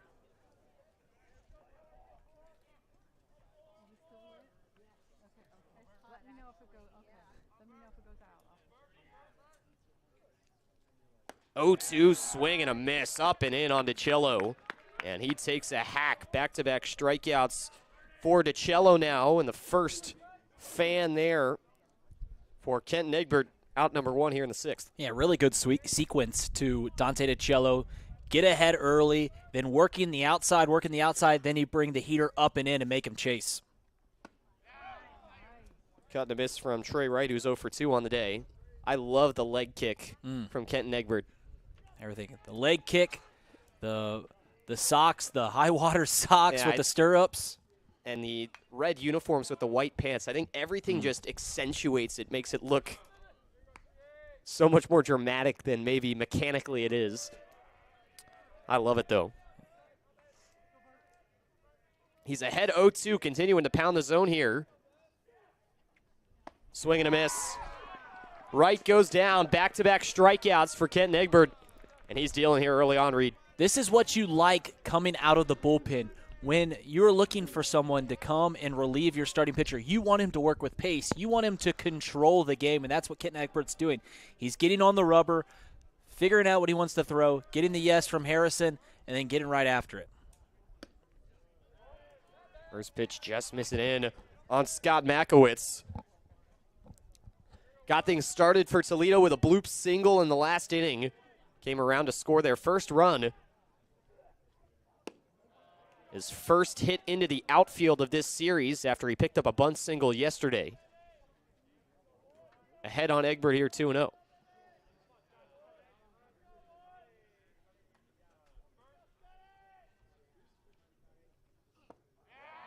Soared there on that pitch from Egbert. Yeah, Makowitz working the bottom half of the order, trying to work a good at-bat. You can't give up a pitch there. 2-1 and a big cut there on the outside corner. And Egbert right back to it. Hammer in the zone here. RedHawks going to shift. I come right after him. They move Applewick to the right side of the infield. Baker backs into shallow right. 2-2. Called strike 3.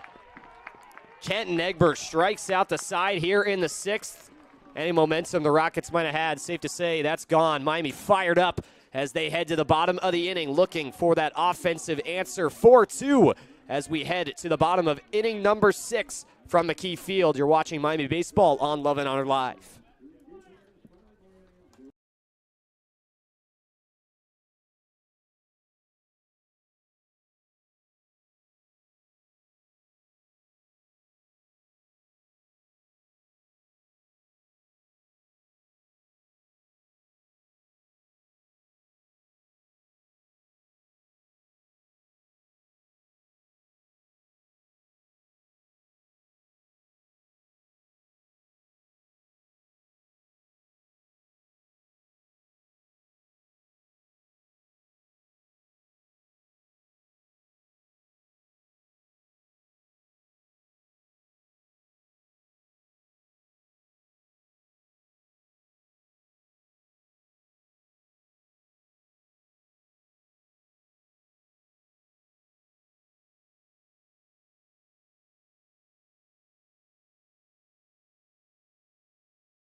Bottom of the 6th here from McKee Field. Toledo leading Miami 4-2. Ken Egbert with an efficient strikeout up the side in the top of the 6th. RedHawks looking to carry that same energy to the plate.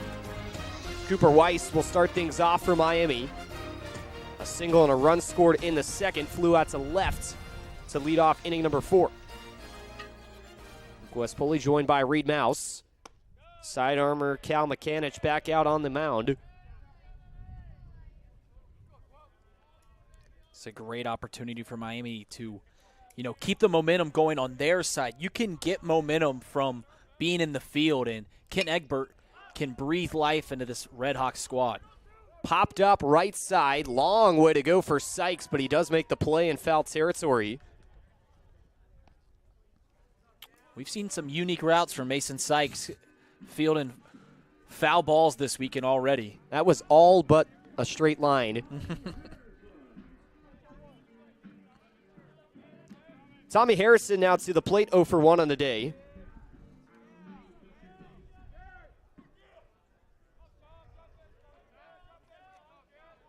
I was just going to say they're playing him semi-straight up by Toledo standards, and then they back the middle infield into the shallow outfield grass. You mentioned the tendency to shift on almost every batter for this Toledo team. They've done it all weekend. Their defensive alignment never straight up. Foul back to make it 0-2. And now Dante DiCello heads to the right side of the infield. So 3 on the right, 1 on the left. All the space in the world up the line towards third base with Harrison down 0-2. Hit it that way up in the air, but it's going to go foul near the Miami bullpen, but drops just short of it. So you wonder why they wait till 2 strikes before shifting over there. And you might think, well, it's obvious they're trying to defend the bunt. Tommy Harrison ain't going to bunt. A lot of the reason also they do it is when there's 2 strikes, you realize there's only 2 pitches you're going to get. You're going to get off speed, so they're going to be out in front of it. So then he's going to pull. Or you're going to pump fastballs on the inside half. Up and away there for ball 1. Shift has worked, though, Reed, I would say, for the most part. It really hasn't felt like all weekend yet Miami has truly beaten it. Mm-hmm. They've hit into it a couple times. They've also gotten lucky and kind of hit into it and had a couple balls scored through. But a cut and a miss there from Harrison. It's the 2nd strikeout for Cal McCanich. 2 gone here in the bottom of the 6th. And with a righty coming up on the mound, we're going to see Brian Zapp, it's looking like it. I think that might be a trend we see going forward. Steven Krause getting the start against lefties and Brian Zapp getting the start against right-handers out there in left field.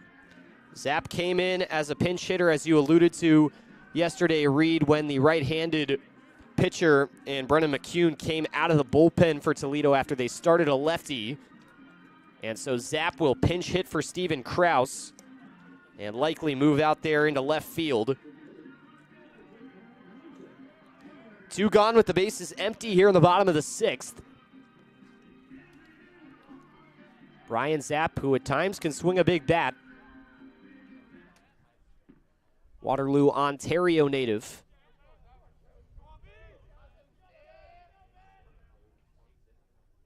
First pitch to him popped up left side of the infield. Just a couple steps needed to put that one away for Dante DiCello. And first pitch swinging. Zapp is retired to retire the side here in the bottom of the 6th. Down go the RedHawks in order as Miami still searches for those tying runs. We'll head to inning number 7 when we come back. This is Miami Baseball on Love and Honor Live.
4-2 our score here with Toledo on top of Miami. Kenton Egbert back to work here for the RedHawks. Was very efficient in inning number 6. Send it over the rest of the way to Reed Mouse.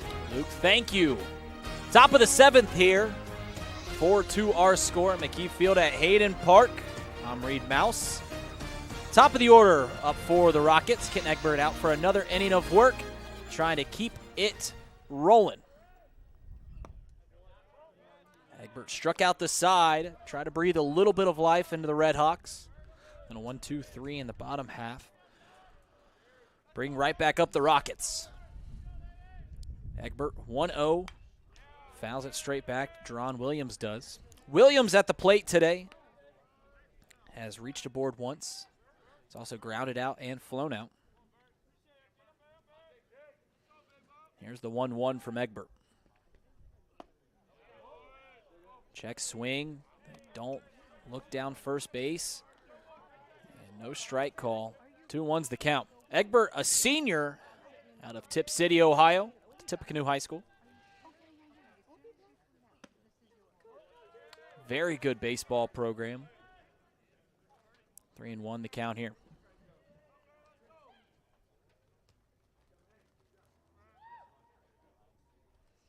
Gets the sign from Harrison. 3-1's in there for a called strike, so we'll run it full. Egbert, a 6'3" righty, the eccentric windup that we talked about. The payoff pitch. Swung on and missed. Egbert, 4th strikeout and as many batters. We mentioned the broadcast yesterday that Miami staff just striking out batters like almost nobody else, 2nd in the nation in strikeouts per 9, and doesn't seem like it's a fluke with the performances we've seen this weekend so far. That's 11 now for the staff, and still plenty of time left to extend upon that. Yeah, it's interesting. You know, I brought it up in yesterday's broadcast, brought it up last week as Garrett Pike's at the plate, and he swings at the 1-0, coming up empty, bringing it to 1-1. Coach Hayden said that this pitching staff is going to be what leads this team to success. It just doesn't seem like here in the early year that Miami has pieced together the bats and the pitchers in the same ball game as Garrett Pike flares one out to left field. Brian Zapp, who's freshly entered the game, dives for it out in shallow left field, comes up empty. McDonald flying in from center field over to left, but not before Pike takes second base on the bloop double. Yeah, short little double. You understand that you want there for Zapp to dive for that. It just looked from our vantage point like there was going to be very little chance for him to get to that ball. So you're taught as an outfielder to judge the trajectory of the ball, whether you dive for it or not. Flare. That works in grass. When it's on turf, the ball's going to skid away from you regardless of how well it's hit. So now we see Owen Jackson, and man, did he have a big swing last time. A 3-run shot got Toledo on the board, gave them the lead, and they haven't looked back since. The 0-1's a big bender in there for a called strike. Jackson with 2 home runs already in this series. So strong is the lefty swinger. The 0-2 from Egbert. Side steps, goes with the heater that misses up and away. 1-2 now the count.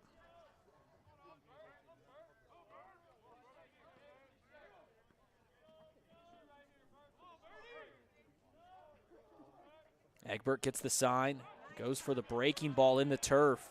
Jackson doesn't offer at it. So Garrett Pike on second. Some speed out there in scoring position. Miami shifting to the right side of the field. Cooper Weiss behind the second base bag. Swung on and missed. Chases the heater. And the 5th consecutive out of the strikeout variety for Kenton Egbert. It's gotten guys to chase now, too, in this inning. After it was just a lot in the zone, blowing it by guys last inning. He's gotten into now 2 two-strike counts with Williams and Jackson and gotten them to go after something that they couldn't really hit. So Mason Sykes comes up. very eager at the plate. He has been this series. Offers at the 0-0, waves at it, coming up empty. Sykes had a double his last time around, came around and scored. He was the 4th run for the Rockets. The 0-1 from Egbert. Another off-speed, 84-mile-per-hour pitch at the bottom of the zone. Sykes pulls his top hand off the bat at the second it gets through the zone.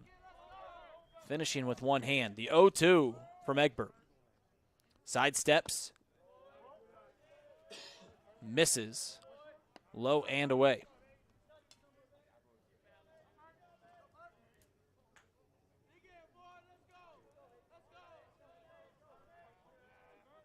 The 1-2 again.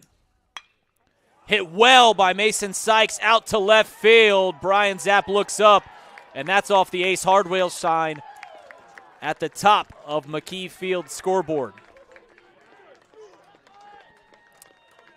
So almost through 2 games, all of the damage that the Rockets have been able to produce have come off the bats of 2 guys. Owen Jackson, Mason Sykes, 4 home runs between the pair. Yeah, that's another one that's just barreled. A no-doubter there off the top of the scoreboard. Man, these Toledo bats have been electric in generating extra bases for them. Sykes with 3 hits yesterday, 2 in this game. And Owen Jackson with a home run in each game as well. Besides the 3-4 hitters, Miami has pitched to this Toledo lineup very well. Almost flawless. As Egbert gets the foul ball and the fastball that rides up and in, and Caden Konzak was almost trying to get out of danger, hits off the knob of his bat. He finds himself in an 0-2. Egbert, the 0-2 offering. Fouled straight up. He'll go out of play. And we'll do it again.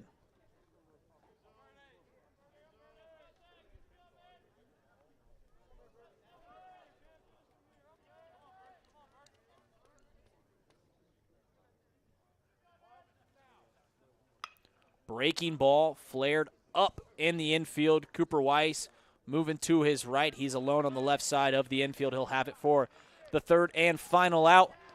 The Rockets tag on 2 more runs off the back of a Mason Sykes big fly. At 6-2, we head to the bottom of the 7th.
It's the bottom of the 7th inning here at McKee Field at Hayden Park. Reed Malmstrom along here with Luke, Wes, Polly. 8-9-1 due up for the RedHawks. And we're going to see a new bat at the plate. Cal Makinich. His first pitch to Nate Stone is popped straight up into left field. Konzak's underneath it. 1 pitch, 1 out for the RedHawks here in the bottom half of the 7th. Yeah, you need some runs, and it's just been so tough. You were finally getting to Jack Walker, and then they bring in Cal Makinich, which is just a complete and entire change from what you were used to. Not only do you change the side that you're coming from, but the arm slot, something very unique.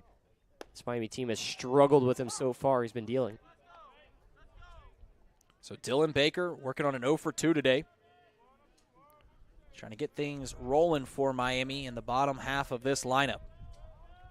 Takes the first pitch for a called strike. Cal's submarine delivery giving Miami fits. 1-1's the count.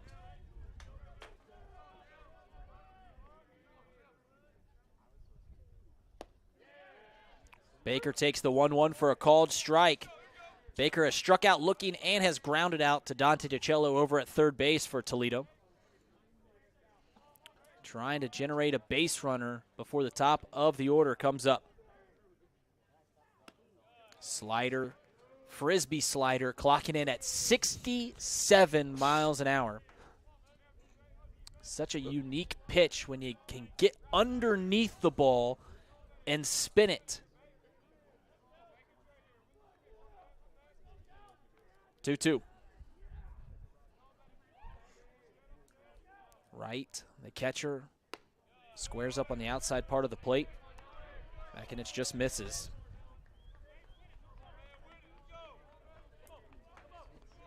Full count to Baker. He's just trying to get on base. RedHawks find themselves down 4 in the bottom half of the 7th.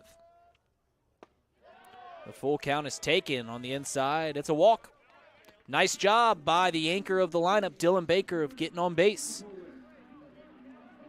for the top half of the order. And it's Evan Applewick, and he put one into left center field gap his last time up. Yeah, I could use that same type of power. Applewick has gotten progressively better, seen the ball better as this game has gone along. But first time now against Cal McAninch. McAninch. Frisbee slider. Misses away.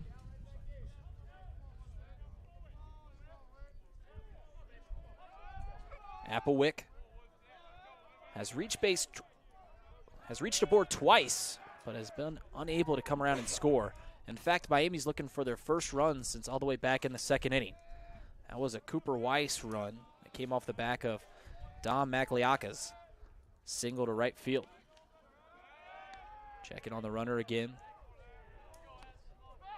I mentioned this earlier, something about the submarine pitchers, the sidewinders, that they're always not only trying to be tricky when they're on the rubber, delivering pitches to the batter, but they constantly are keeping base runners on their toes. Could be just a matter of fact that they throw a bit slower, so they've got to keep people closer to home. 1-1 to Applewick. McAnich's arm wavering before he comes set. Up and running is Dylan Baker. He'll have second base. Slow chopper out to Dante DiCello. He gets it on the second bounce, delivers a strike over to Sykes at first. Runner in scoring position, 2 away for Benji Brokmond. Feels near essential here to get this run in from scoring position, even if that's all you get in the inning. Just can't waste some opportunities with stranding guys that you got on second like we saw yesterday. Benji has struck out, flew out, and walked his last time. First pitch to Brokmond. Shows a bunt, pulls it back, takes it for ball 1. 7th and the 9th inning in games, or in the game, I should say, yesterday. RedHawks left guys in scoring position.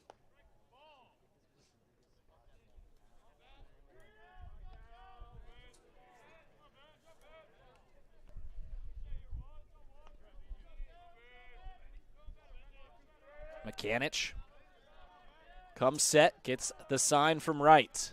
Here's the 1-0. Misses upstairs.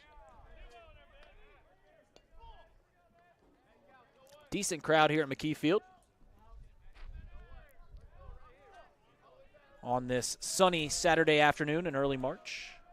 Wind blowing just a little bit. At the first pitch, the temperature was 42 degrees. Brokmond Offers at the 2-0, just spinning his hips, bringing the barrel along with him.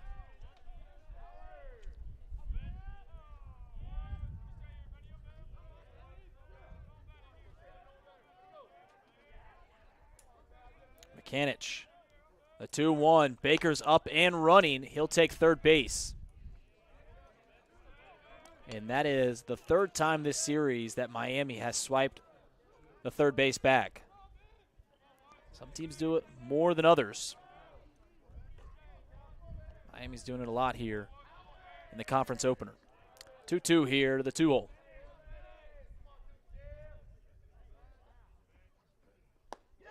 Coming up empty on the 2-2 offering. Brennaman goes down swinging. Miami gets a runner aboard, but they leave him stranded. It's 6-2 as we head to the top half of the 8th.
Kent Egbert back out on the mound for the Miami RedHawks.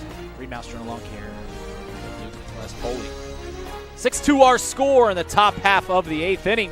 Game 2 of the conference opening series between Miami and Toledo. Due up for the Rockets. 6-7-8. Brian Fry, Dante DiCello, Trey Wright, as they're looking to take game 2 and secure the series win. Toledo coming into this with an overall record of 7-5. Miami 2-12. Been unable to get off their skids. First pitch to Brian Fry. Misses on the outside. Fry brought home a run his last time. Sacrifice fly out to right field.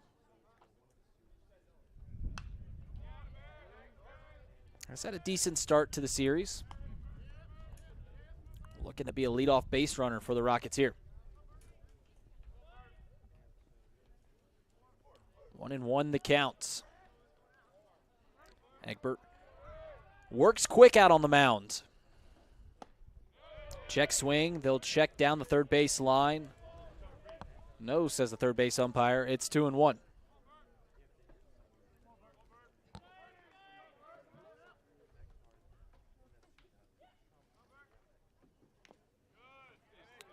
The 2-1's an off-speed pitch, 82 miles an hour. It came in. Fry just nicked it, sends it to the back screen. 2-2's the count.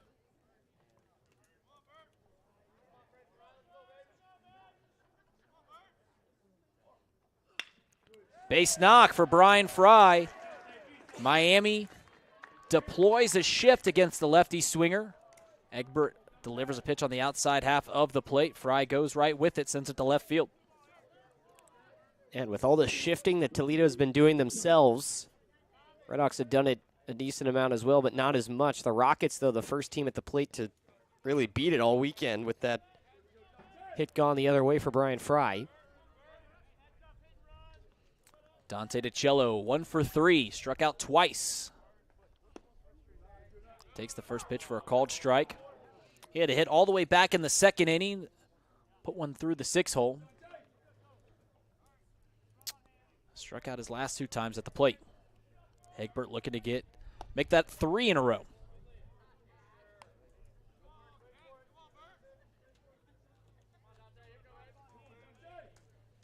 Fry over at first base. Parker Lester holding him on. Egbert checks on the runner. Dante DiCello just gets a piece of that, tipping it into Tommy Harrison's glove.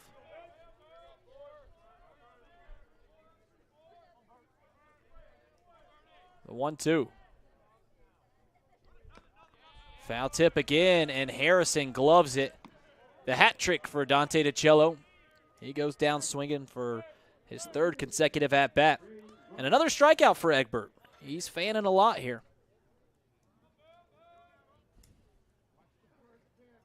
Trey Wright steps into the batter's box.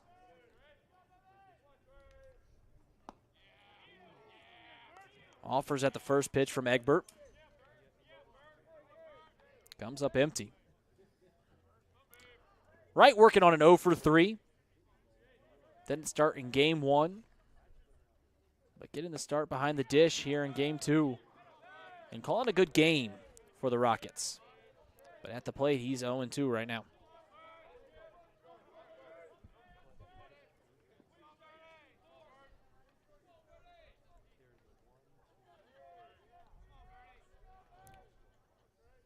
The 0-2 from the righty.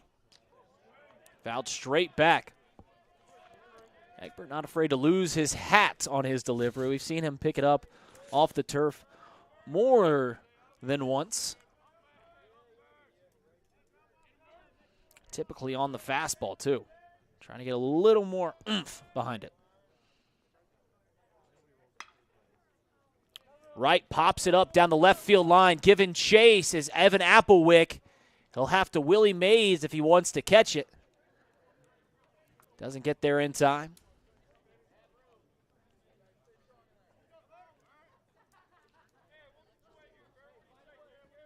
Has there ever been a play you've seen more a baseball highlight that you've seen more than the Willie Mays catch at Polo Grounds? It's a classic. The short answer is no. We're hearing a couple other highlights. Hank Aaron's home run. Riverfront Stadium. The 0-2. Check swing, hits right off the knob. They're going to say it hit the batter? Wait a minute. I think they called strike 3. Did they? Or is he calling him back to the plate, maybe saying it got him off the knob like you initially thought? See, if it gets him off the knob, it's a foul ball, and that looks like where we're headed. If he offered at it and it hit him, that's a strikeout. So we're going to call foul ball. And we'll do 0-2 once more.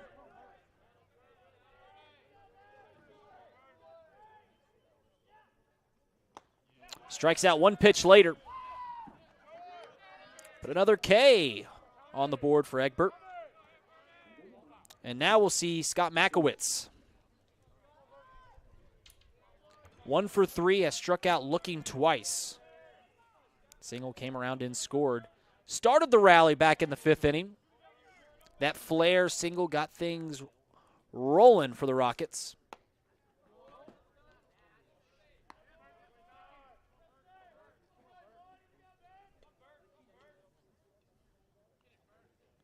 Brian Fry over at first base. Egbert checks on him. Last week we saw Egbert throwing up the right field line in a game against Siena. And once it gets on the turf, it runs. Makowitz chases a fastball upstairs, coming up empty. 1-1 to count to the 9-hole.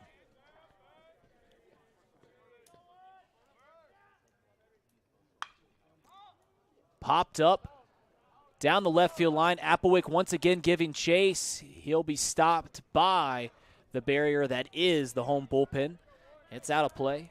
1-2 to the center fielder. Love the effort from Applewick, and now he's got to come from the bullpen all the way across over to second base with the shift put on here with 2 strikes.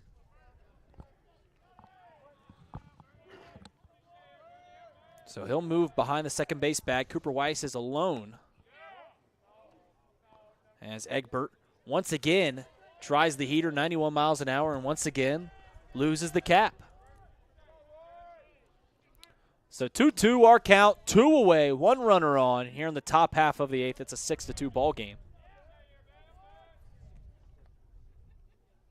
Breaking ball fouled straight back against the screen. We'll do it once more.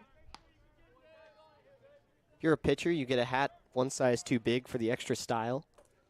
Just to throw it off your head. Just it makes you look makes you look like you throw faster, I think.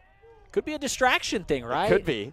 You're seeing multiple things fall, not just the ball, but a hat falling off the head of the pitcher. It can catch your eye.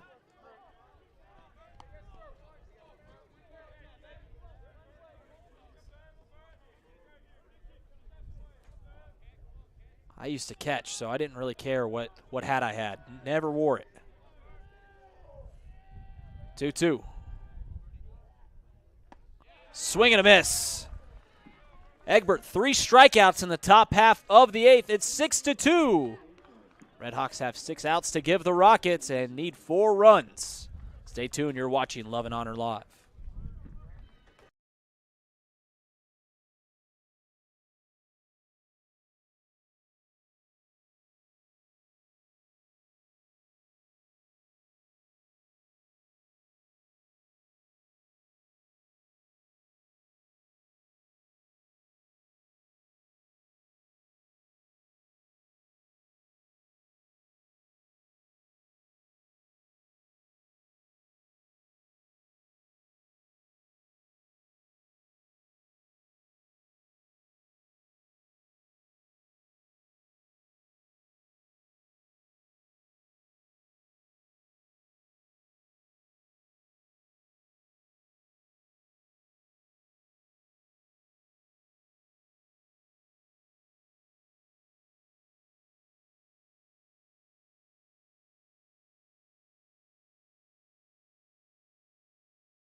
Bottom of the 8th.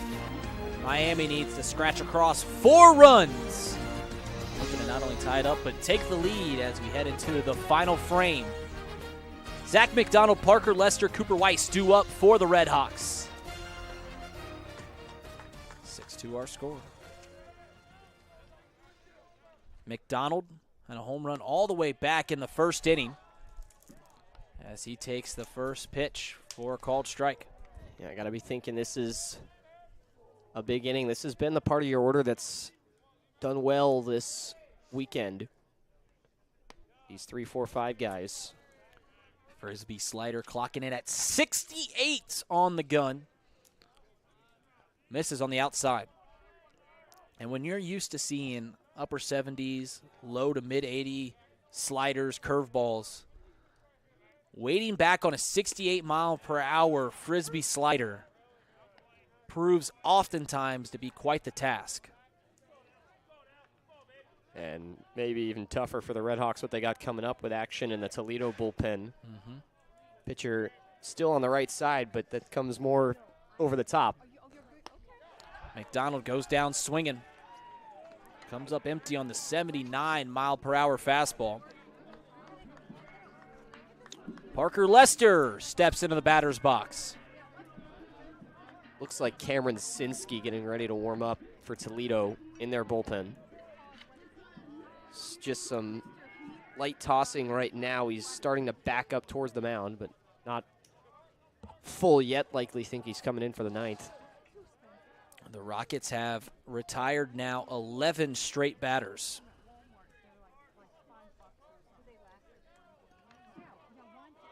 Lester is working on an 0 for 3. 2 Ks, fly out to left field. Fouls it back. Brings the count to 1-1.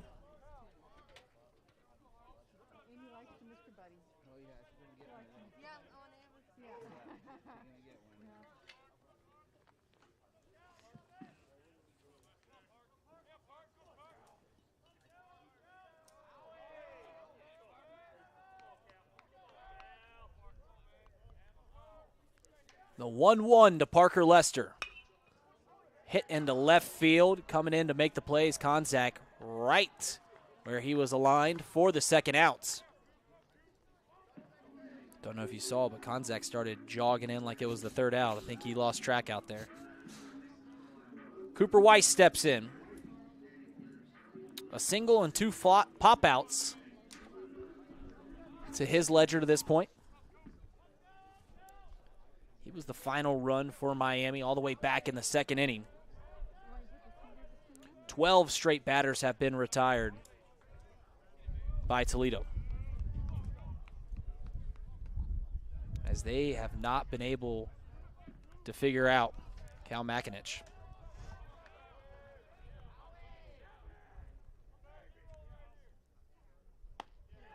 The 1-0 waved at. 1-1 to count. As they're having trouble finding, just deciphering if the pitch is going to be at the top of the zone or the bottom of the zone. Lane one down. Cooper Weiss with the bunt single pushes it past the pitcher Makinich. And Mason Sykes doesn't come in to make the play. And Miami with their first base runner and 12 batters. Yeah, that was excellent there from Cooper Weiss.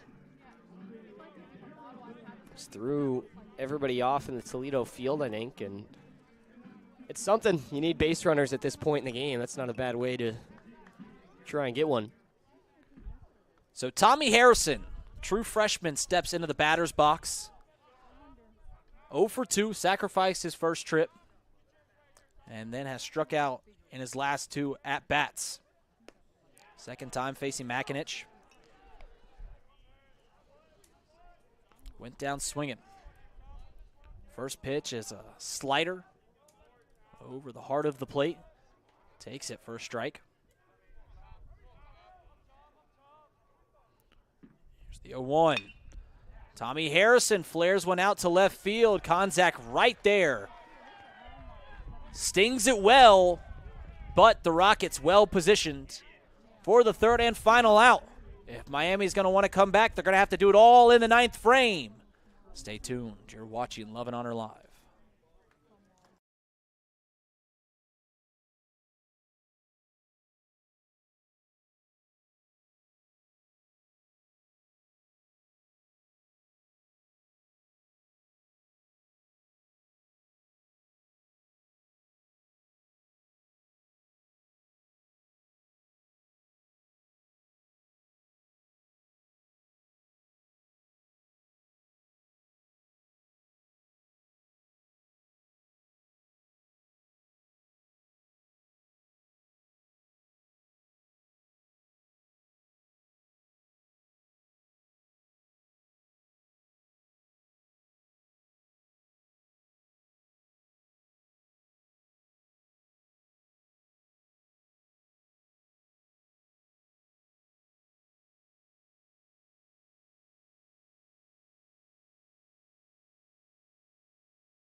Kent Egbert back on the mound in the top half of the 9th. 6-2 our score. Reed Mouse join along with Luke West-Poley.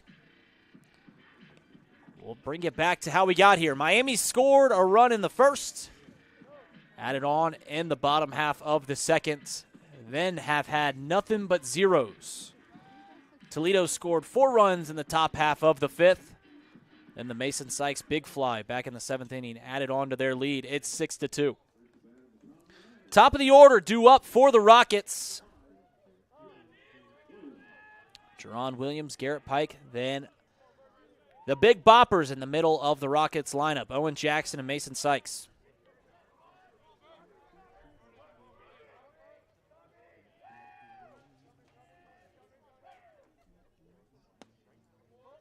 Breaking ball to Jerron Williams, misses upstairs.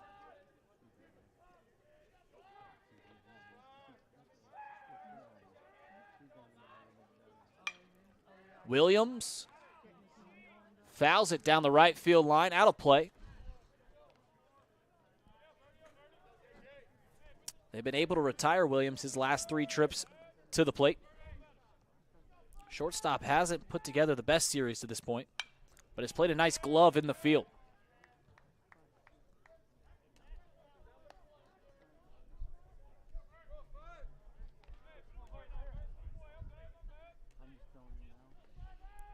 The 1-2 reaches and sends a one-hopper out to Parker Lester. Might have hurt himself as well. Got up a little gingerly. Yeah, you saw that. No point in running down to first base as Parker Lester gloved it pretty quickly. So 3 unassisted in the scorebook. Egbert got Williams to chase, but Williams still put the bat on the ball. 1 up, 1 down here in the top half of the 9th. Garrett Pike. He had that bloop single his last time up. Brian Zapp dove after the bloop. Pike took second base on the air. And came around and scored on the Mason Sykes big fly.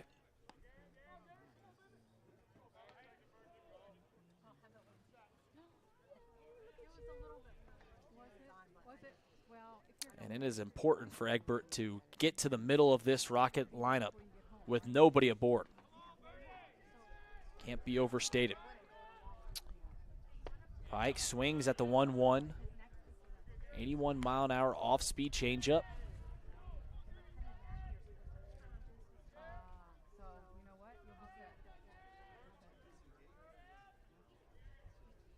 One and 2. Fouled back. Garrett Pike's put some nice at-bats together. He's reached a board 3 times this game. And even yesterday, you mentioned it at the top of the broadcast, I believe yesterday and even today, has always found a way to put a nice series together against Miami. The 1-2 breaker is fouled down the first base line. We'll do it again. Yeah, there have been a good amount of fights in the batter's box. Toledo's done a good job. His top of the order has been lethal throughout the season. Safe to say, I don't think that's changed so far this weekend. No doubt about it.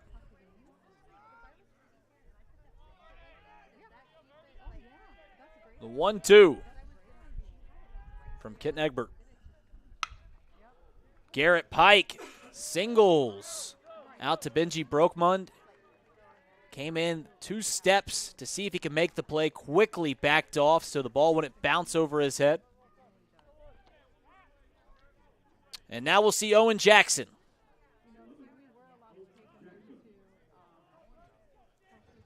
Owen Jackson 1 for 3, 2 strikeouts, a walk, and a big fly. The 3-run home run back in the 5th inning. He came up in the 9th yesterday. Gave Toledo some insurance for his first home run of the series. The 1-0 from Egbert. Kicks, deals. Gets by Tommy Harrison as it trickles to the third base dugout. Move Pike up to second. And the double play is no longer intact on the pass ball.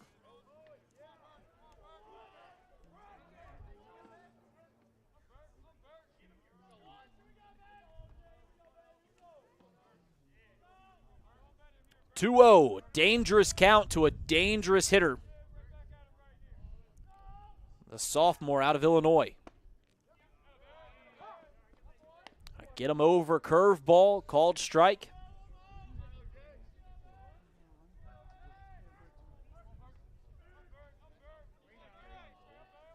Two one.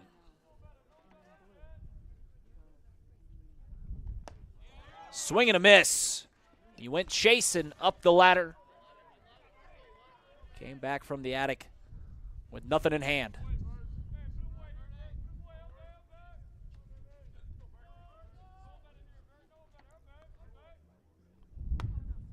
Tries to get Jackson to chase at the 2-2 as another heater on the outside.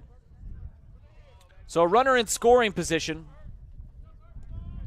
for the 3-hole. The payoff pitch to Jackson. Egbert checks on Pike at second twice. Kicks, deals, freezes Owen Jackson on the outside. But work's not done as Mason Sykes sets his sights on Kitten Egbert. Mentioned getting to the middle of the order without base runners. Now you got a guy in scoring position to deal with. Egbert has been good for the most part through parts of the order, but Mason Sykes, the one guy who got to him, they're going to walk him. Yeah, that was an easy decision. Two guys have been the bane of the RedHawks' existence this weekend, and that's been Owen Jackson and Mason Sykes, and they're not even going to pitch to Sykes. So that'll bring up Caden Konzak. Now, Konzak has had a double all the way back in the fourth inning, so you're not out of the woods either. Egbert, pickoff attempt. Just barely escapes the helmet of Garrett Pike.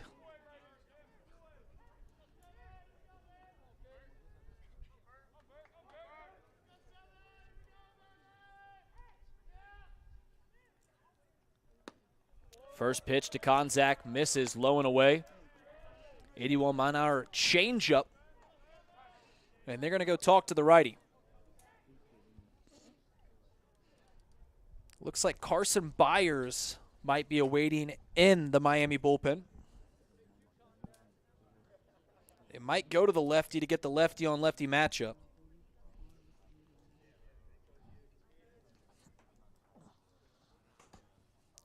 Carson Byers, the only dual position player on the Miami roster. Yep. Two-way player, I should say. As there's multiple on the roster with multiple positions. Just he's the only one pitcher fielder.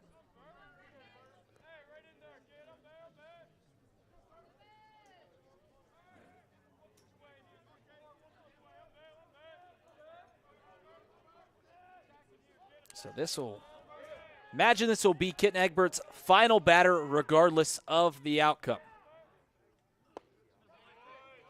Called strike on the 1-0. Brings it to 1-1.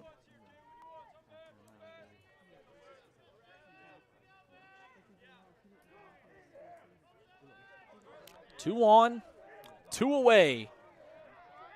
And Egbert delivers a ball to Caden Konzak.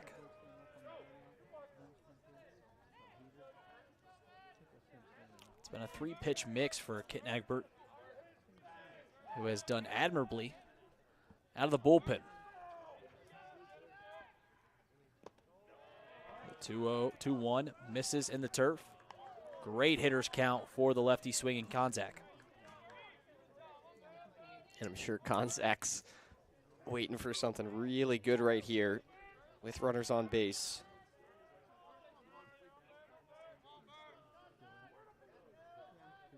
The 3-1. Konzak doesn't chase and misses low and in. And it looks like Egbert's going to get one more batter.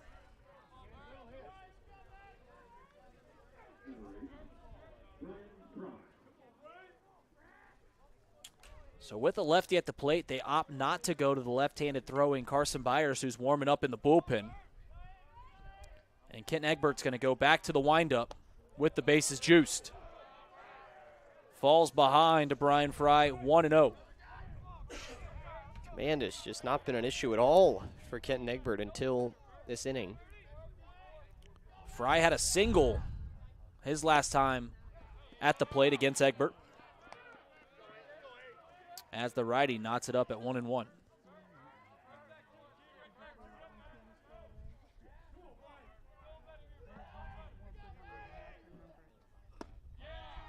Swing and a miss on the 1-1. Pitch moving away from the left-handed swinging Fry. Bases juiced. 1-2's the count. 2 away in the top of the ninth. Swing and a miss. Egbert gets out of trouble. Keeps the game at 6-2. The RedHawks with their backs against the wall. 3 outs to give the Rockets. See what they can muster up in the bottom half. Stay tuned. You're watching Love and Honor Live.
To the bottom of the ninth we go. 6-2 our score here at McKee Field at Hayden Park. Cal Mechanic back out for another inning of work. He's been masterful out of the bullpen. Can Miami tag him for 4 runs or even 5 and win this ball game? Luke, you cannot go understated how important it is for Brian Zapp to be a leadoff hitter here. Yep, you're in a good spot with that favorable matchup, lefty on righty. And you got Zapp and Stone, 2 guys that are newer to the order in this game, coming to the plate. Need to be productive here early on. Mechanic gets ahead of Zapp. He's done just such a great job at getting ahead of every batter. Zapp and his one at bat popped up in the infield. The 0-1 misses outside. Mechanic only throwing 77 miles an hour.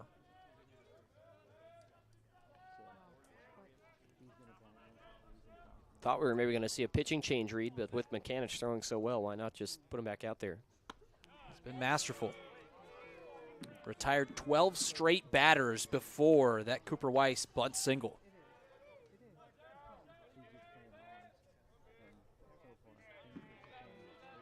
Two and one. Brian Zapp begins the bottom half of the ninth with a single to right field. And that is just what the doctor ordered. Yeah, finally able to get that leadoff man aboard. Mentioned that long streak in the last inning that the RedHawks finally broke of batters retired in a row. And now you're able to get started early. Nate Stone went hunting, popped out his last time up. Yep, he flew out to left field. First pitch swinging against Mechanic.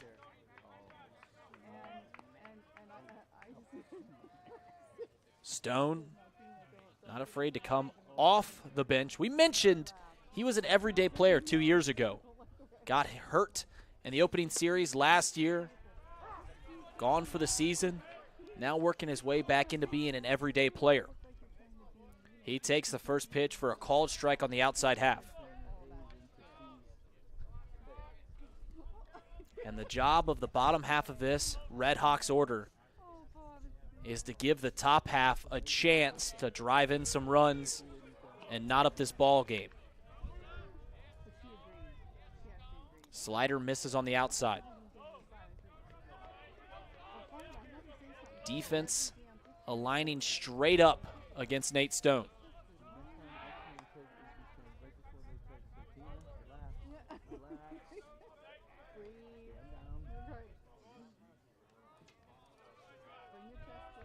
Stone batting under 100. He's got 1 hit in 20 at-bats. As he pops one foul down the left field line, out of play, goes over the bullpen. He is getting on base about 30% of the time, though. 7 walks and 27 plate appearances. And there's the shift with 2 strikes. Dante DiCello, the third baseman, moves to the right side of the second base bag. The 1-2 from Mechanic. Fastball on the outside that misses. 2-2.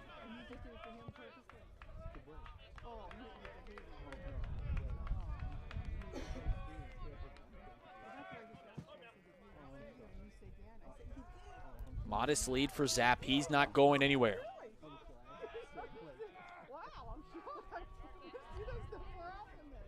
No need to get greedy on the base paths. Going to need a lot of hits, a lot of base runners to get back into this one. Still Mechanic checking on the runner anyways.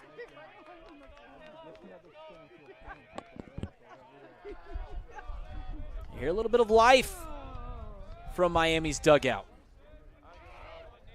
Mechanic is 2-2, is swung on, missed, tipped, but right into the glove of right. So that's the first out.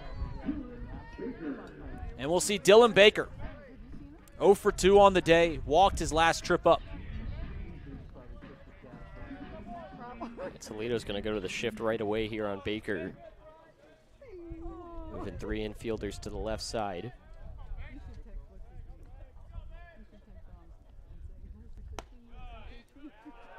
Called strike. Our track man says that was well off the plate.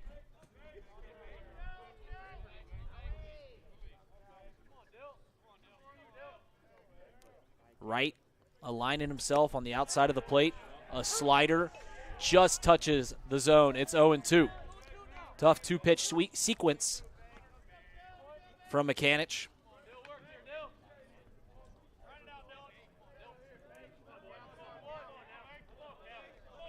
Zap it first. Mechanic comes set. Ground ball over to Dante DiCello. Off the second bounce, on the run, throws it over to Sykes at first for the second out. Zap moves up to second. The RedHawks are down to their final outs. DiCello's made some strong defensive plays. That's another one there. Just kind of handcuffed him. Get that out of the glove quick, and no problem to get that one to first. You advance the runner if you're the RedHawks. You get to the top of the lineup, but after that leadoff single by Zap, probably wanted a little more than what you got right now.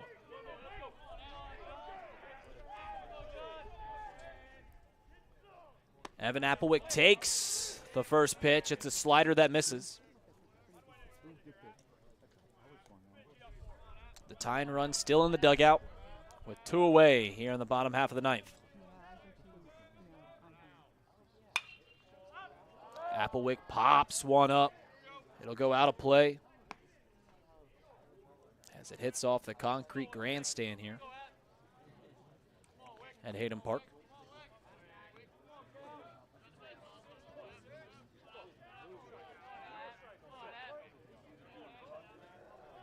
Mechanic comes set. Applewick sends it for a ride out to right center field, giving chase his Pike. He's underneath it. And 6-2 is our final score. Toledo takes game 2 and the series.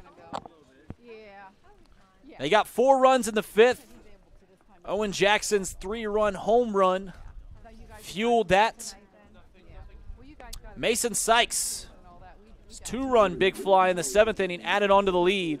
Miami scores in the first 2 frames and doesn't scratch across another run. Luke, for the second consecutive day, the bats come alive early, and then they draw dead as the game wanders on. Yeah, this has been different than what we saw non-conference play from these RedHawks. They've been good later on in games this season, but it just hasn't been the case over the course of these couple games against Toledo. Rockets have really slammed the door well on Miami, and it's just taken 1 big inning on both days for this Toledo team. In both games, you get a 4-run inning, you tack on some insurance runs late. It was 1 yesterday, it was 2 today, but regardless, these Miami bats just could not generate anything to get them back into the game, and the Rockets take the series. We'll play 1 more tomorrow. On consecutive days, the Rockets put up a 4-run inning, and to put that in perspective, Miami's only scored 4 runs through 2 games. Maxey gets the loss. Jack Walker with the win. Toledo takes the series. We'll be back in action tomorrow. It's supposed to be a cold one. Might be dealing with some precipitation, but we are signing off here. 6-2, our final score at McKee Field at Hayden Park. Reed Mouse signing off. Luke West Poley. We thank you for listening, and to our producer, Casey McAllister, we bid you adieu, and we'll see you tomorrow here on Love and Honor Live on Chatterbox Sports.